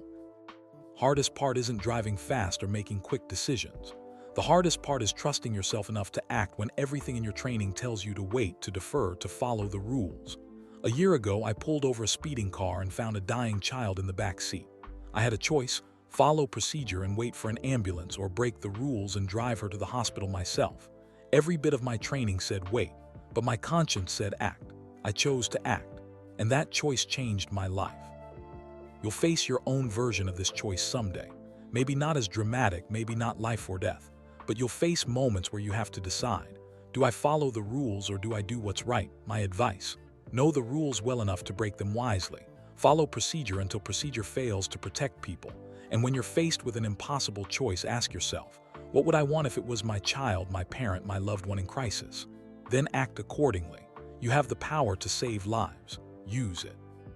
With respect and hope, Sergeant Maya Chen. Maya saved the document, planning to share it with her mentees and eventually include it in the Amara Protocol training materials. She was just getting started. There were more officers to train, more policies to change, more lives to save. And she was ready. The morning of May 15th dawned clear and bright. Maya stood in front of her bedroom mirror, adjusting the dress uniform she hadn't worn since the hearing a year ago. The medals on her chest caught the light, her years of service bars, the commendation for valor, and soon, the governor's medal. Zoe appeared in the doorway, already dressed in a navy blue dress. "Mom, you look amazing, like a real hero." "I'm just a police sergeant, sweetheart." "You're my hero, and Amara's, and about 200 other people who are alive because of what you started." Zoe came over and straightened Maya's collar. "Today, you get to accept that.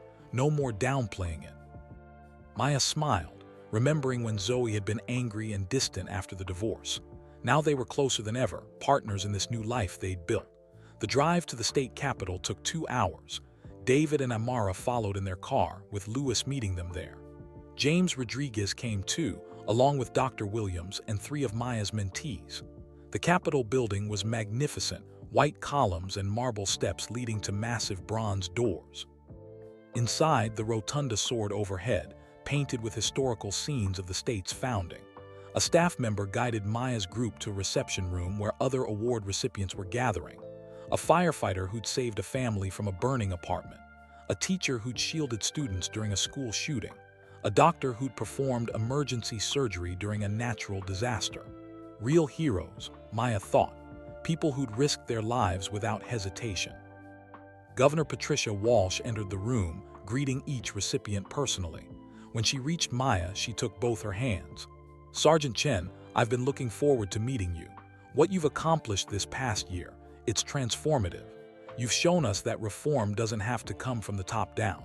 Sometimes it comes from one brave officer making one right choice." "Thank you, Governor. I'm honored." "The honor is ours. You've made our state safer, our police force more compassionate, and our communities stronger. That's leadership." The ceremony began at 2 o'clock. The auditorium was packed with state legislators, police chiefs, community leaders, and families of the recipients. Maya spotted her group in the 3rd row, David holding Amara on his lap, Lewis beside them, Zoe next to James, Dr. Williams and the mentees filling out the row. Her people, just as Zoe had said. One by one, the recipients were called forward. Maya listened to their stories, acts of courage, moments of crisis, choices that saved lives. Each one reminded her that heroism came in many forms. Finally, her name was called. Sergeant Maya Chen, Brighton Police Department. Maya walked to the stage, her heart pounding. Governor Walsh stood at the podium, reading from a prepared speech. On November 28th of last year, Sergeant Chen faced an impossible choice. A child was dying. An ambulance was minutes away, minutes the child didn't have. Sergeant Chen could have followed procedure and waited. Instead, she chose compassion over protocol. She drove that child to safety at tremendous personal and professional risk. The governor paused, looking directly at Maya. But Sergeant Chen didn't stop there. She recognized that the system that put her in that impossible position needed to change. So she changed it. The Amara Protocol, now adopted in 43 states, has saved over 200 lives in its first year. 200 families who didn't lose their loved ones because Sergeant Chen had the courage to question whether our rules were serving the people they were meant to protect. Governor Walsh held up the medal, a gold star suspended from a blue ribbon. "Sergeant Maya Chen, for exceptional bravery, compassionate service, and transformative leadership, I present you with the Governor's Medal of Valor." The auditorium erupted in applause. Maya bent her head as the governor placed the medal around her neck. When she straightened, she saw Amara standing on David's lap, clapping enthusiastically. Zoe was crying. Lewis was on his feet, leading the standing ovation. "Sergeant Chen, would you like to say a few words?" the governor asked. Maya hadn't prepared a speech. She walked to the microphone, looking out at the sea of faces. "A year ago, I was a divorced, bitter officer who'd stopped believing my work mattered. I followed every rule perfectly, and it got me nowhere. Then one night, I pulled over a speeding car and everything changed." Maya touched the St. Christopher medal beneath her uniform, feeling its weight alongside the new medal. I found a dying child in that car, and I had a choice: follow the rules I'd always followed or trust my judgment and act. I chose to act, but I want to be clear, I'm not special. Any decent person would have done the same thing. She gestured to her group. The real story isn't about me.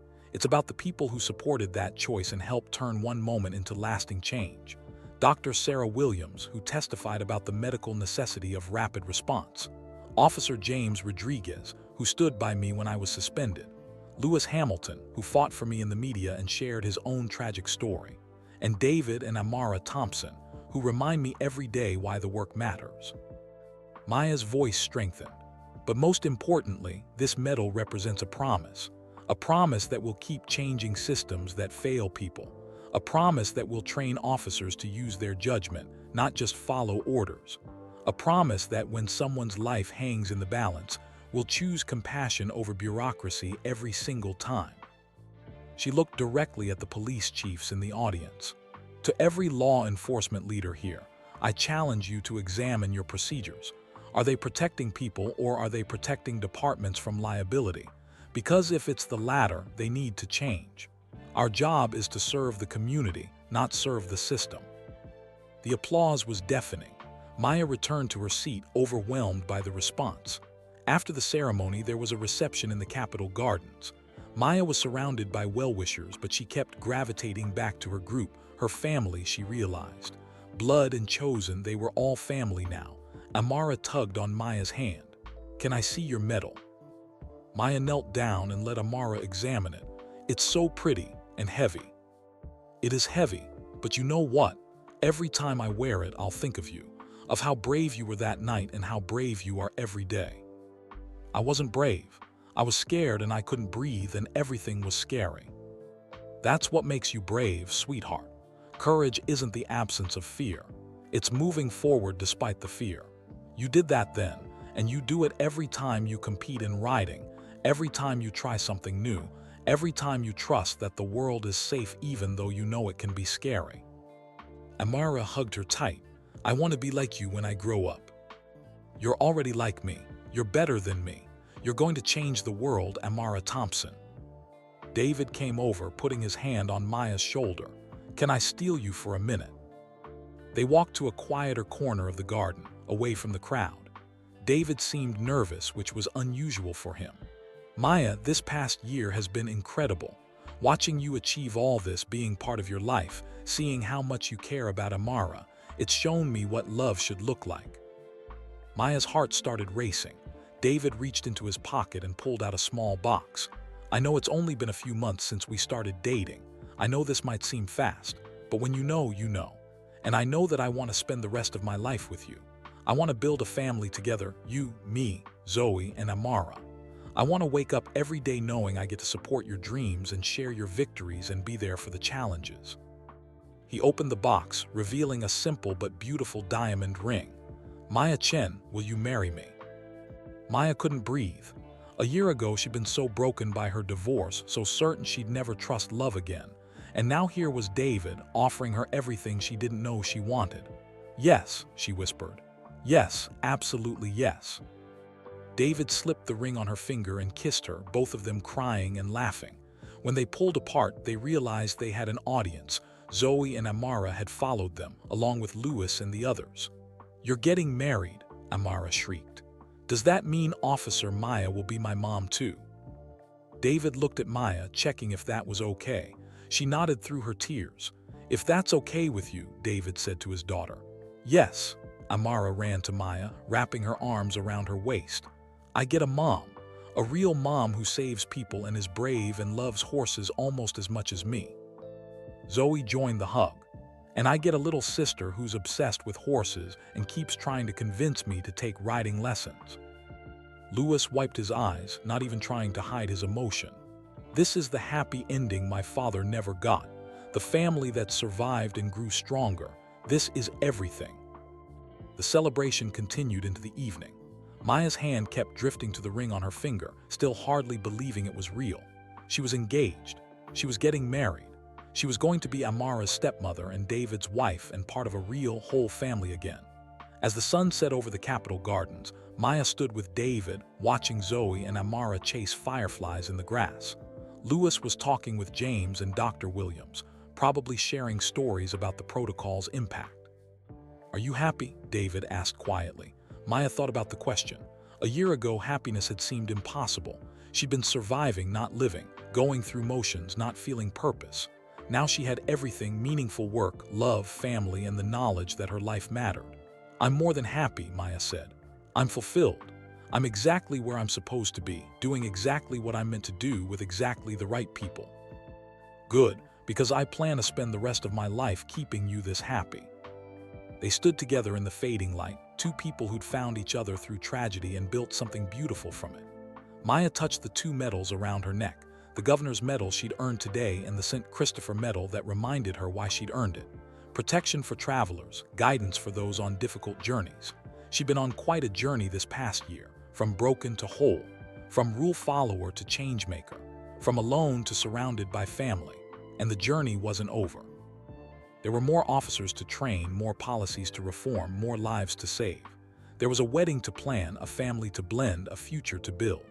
But tonight, Maya allowed herself to simply stand in the garden with the man she loved, watching the children play, surrounded by people who believed in her. She'd saved a life. She'd changed a system. She'd found love. And tomorrow she'd wake up and keep working to make the world better, one brave choice at a time, because that's what heroes did. Not because they were special, but because they cared enough to act. And Maya Chen, sergeant, award recipient, future wife and stepmother, cared more than she'd ever thought possible. She was ready for whatever came next, and she was just getting started. 2 years after the night that changed everything, Maya stood in the briefing room of the Brighton Police Department, but this time as Lieutenant Chen. The promotion had come 6 months ago, along with a new responsibility: director of the National Amara Protocol Training Center, housed right here in Brighton. Officers from across the country came to train here, to learn not just the mechanics of emergency response, but the philosophy behind it: compassion as duty, judgment as skill, courage as practice. Today's class had 20 officers from 12 different states. Maya looked out at their faces, some eager, some skeptical, all wondering if this training would actually matter. "Let me tell you about the worst night of my career," Maya began, just as she always did. "And the best night of my career. They were the same night." She told the story again, but it never got old. Each time she saw the moment when the officers understood, when they realized that rules existed to serve people, not the other way around. After the formal training, a young officer from Oregon approached her. He couldn't have been more than 23, fresh-faced and nervous. "Lieutenant Chen, can I ask you something personal?" "Of course." "Do you ever doubt yourself? After everything you've accomplished, do you still wonder if you made the right choice?" Maya smiled. "Every single day. That's what keeps me honest. The moment I stop questioning my choices is the moment I stop growing. Doubt isn't the enemy, certainty without reflection is." The young officer nodded thoughtfully. "Thank you, that helps." At home that evening, Maya found controlled chaos. Amara, now 11 and growing so fast Maya could hardly believe it, was sprawled on the living room floor doing homework. Zoe, home from the police academy for the weekend, was helping her with math problems. "If Officer Maya drives 60 miles per hour for 5 minutes, how far does she travel?" Zoe read from the worksheet, then burst out laughing. "Amara, did you write this problem yourself?" "Maybe," Amara said with a grin. "My teacher said we could personalize the word problems." David emerged from the kitchen, wearing an apron that said "World's Best Dad" that Amara had given him for Father's Day. He kissed Maya hello. "How was training today?" "Good. 20 new officers who understand that compassion belongs in law enforcement. 20 more seeds planted." "You're changing the world, one class at a time." "We're changing it," Maya corrected, pulling him close. "I couldn't do any of this without you." They'd been married for 18 months now, and Maya still marveled at how naturally their family had blended. Zoe and Amara had become genuine sisters, bickering over bathroom time but fiercely protective of each other. David supported Maya's demanding career while building his own. He'd been promoted to head of hospital security and was implementing Amara protocol training for all security staff. After dinner, Maya's phone rang. "Lewis Hamilton." Maya, I have news. Big news. Tell me. The FIA, Formula One's governing body, is implementing an emergency medical protocol based on the AMARA protocol. They're calling it the Hamilton-Chen Emergency Response Standard. Every racetrack, every team, every official will be trained in rapid response decision-making. Maya sat down, overwhelmed. Lewis, that's incredible. It's because of you. You started this.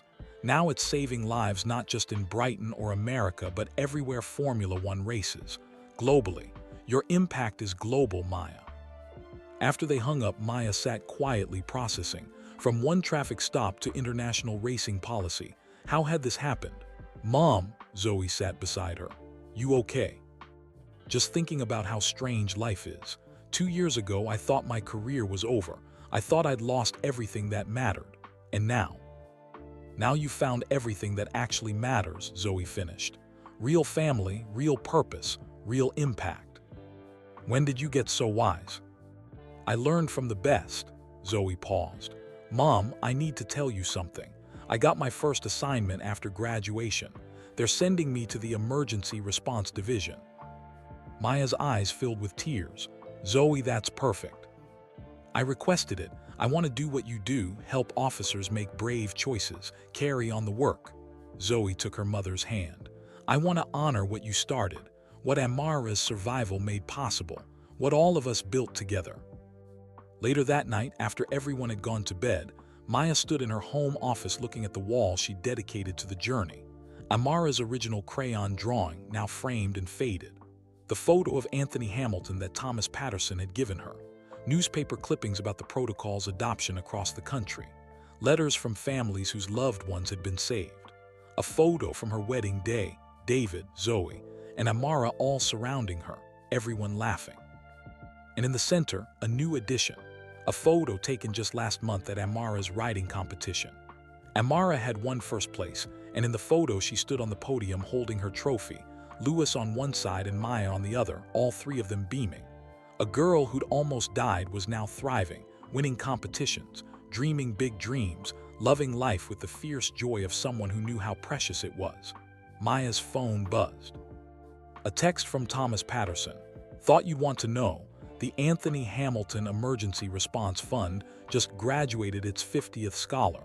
50 paramedics trained in rapid response because of your courage. Thank you for showing me that redemption is possible. She texted back, thank you for proving that people can change. That mistakes don't define us, our response to them does. Another text came through, this one from a number she didn't recognize. Lieutenant Chen, my name is Officer Maria Santos from Phoenix PD. Last night I used the AMARA protocol to transport a shooting victim when our ambulance was delayed. He's alive today because of your training. I just wanted to say thank you. You saved his life even though you were 1,000 miles away. That's the power of what you've built. Maya saved the message, adding it to the hundreds of others like it she'd received over the past 2 years. Each one a life saved. Each one proof that the work mattered. David appeared in the doorway, coming to bed. In a minute, just thinking. He came to stand beside her, looking at the wall of memories. It's quite a journey you've been on. We've been on, Maya corrected. Every person on this wall is part of the story. You, AMARA, Lewis, Thomas, Dr. Williams, James, Zoe, all of us together. What are you thinking about? Maya touched the St. Christopher medal, now a permanent fixture around her neck. I'm thinking about choices, about how one moment, one decision can ripple outward in ways we can't predict. I chose to save AMARA, and that choice led to the protocol, which led to saving hundreds of others, which led to training programs, which led to international standards. One choice, endless ripples. And it brought us together, David added. If you hadn't saved AMARA, we never would have met. Zoe and AMARA wouldn't be sisters. Our family wouldn't exist. Maya leaned against him. I spent so many years being the perfect officer, following every rule, doing everything right, and it made me miserable. Then I broke the biggest rules of my career and found everything I was looking for: purpose, love, family, meaning. So what's the lesson? That being good isn't about following rules. It's about following your conscience. It's about knowing which rules protect people and which ones need to be challenged. It's about being brave enough to act when action is required, even if it costs you something. They stood together in the quiet office, surrounded by the evidence of how one brave choice had transformed countless lives. "What's next?" David asked. "You've accomplished so much. Where do you go from here?" Maya smiled. "Everywhere. The protocol is in 43 states. I want all 50. It's in Formula One. I want it in every professional sport. We're training officers. I want to train chiefs and mayors and policymakers. I want to fundamentally change how we think about law enforcement and emergency response." "That's a big goal." "I have time and I have help." Maya gestured to the photos on the wall. "All these people believe in this work. Together, we can do anything." David kissed her forehead. "I have no doubt. But for tonight, can the world changer come to bed? Your daughter has a riding competition tomorrow, and your other daughter graduates from the academy next week. Family needs you too." "Family first," Maya agreed. "Always." As she turned off the light and left the office, Maya glanced back at the wall one more time. 2 years of transformation captured in photos and articles and letters, from broken officer to changemaker, from alone to surrounded by love, from following rules to writing new ones. But the journey wasn't over. It was never over. There would always be more work to do, more systems to reform, more lives to save, more officers to train. Tomorrow, Maya would wake up and continue the work. She'd train her officers, mentor Zoe through her first weeks on the force, cheer for Amara at her competition, plan the next expansion of the protocol with Lewis and Dr. Williams. She'd keep fighting to make law enforcement more compassionate, more human, more focused on protecting people than protecting institutions. She'd keep honoring Anthony Hamilton's memory by ensuring no other child lost a parent because an officer was too afraid to act. She'd keep proving that one person making one brave choice could change everything. But tonight, Maya went to bed beside her husband in the home she shared with her daughters, surrounded by the family she'd found through tragedy and built through love. She'd saved a life. She'd changed a system. She'd found her purpose. And she'd learned the most important lesson of all, that being good wasn't about perfection. It was about caring enough to act, being brave enough to change, and loving enough to keep trying even when it was hard. Maya Chen had started as a broken, bitter officer questioning whether her life mattered. She'd become a lieutenant, a wife, a mother, a changemaker, and a symbol of what law enforcement could be when it led with compassion. She'd been tested by an impossible choice and proven that sometimes the right thing to do was the hardest thing to do. And every day she woke up grateful for second chances, for little girls who survived, for systems that could change, for families that formed in unexpected ways, for the courage to break rules that needed breaking. The Amara Protocol would be her legacy, but her real legacy was simpler. She'd shown people that compassion and duty weren't opposites. That courage meant acting despite fear. That one person could make a difference if they cared enough to try. Maya closed her eyes, David's arm around her, and smiled in the darkness. She'd saved a life that night 2 years ago, but in doing so, she'd also saved herself. And that made all the difference. If this story touched your heart, let me know where you're watching from in the comments below. Are you in the United States, the UK, somewhere else in the world? I love hearing from you. And if Officer Maya's courage inspired you today, please hit that like button and subscribe to this channel. Together, we can spread kindness and show the world that compassion matters. Every subscription helps us share more stories of bravery and hope.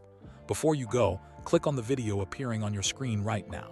It's another amazing true story that will inspire you just like this one did. Thank you for watching, and remember, you have the power to make brave choices that change lives, just like Maya did. See you in the next video.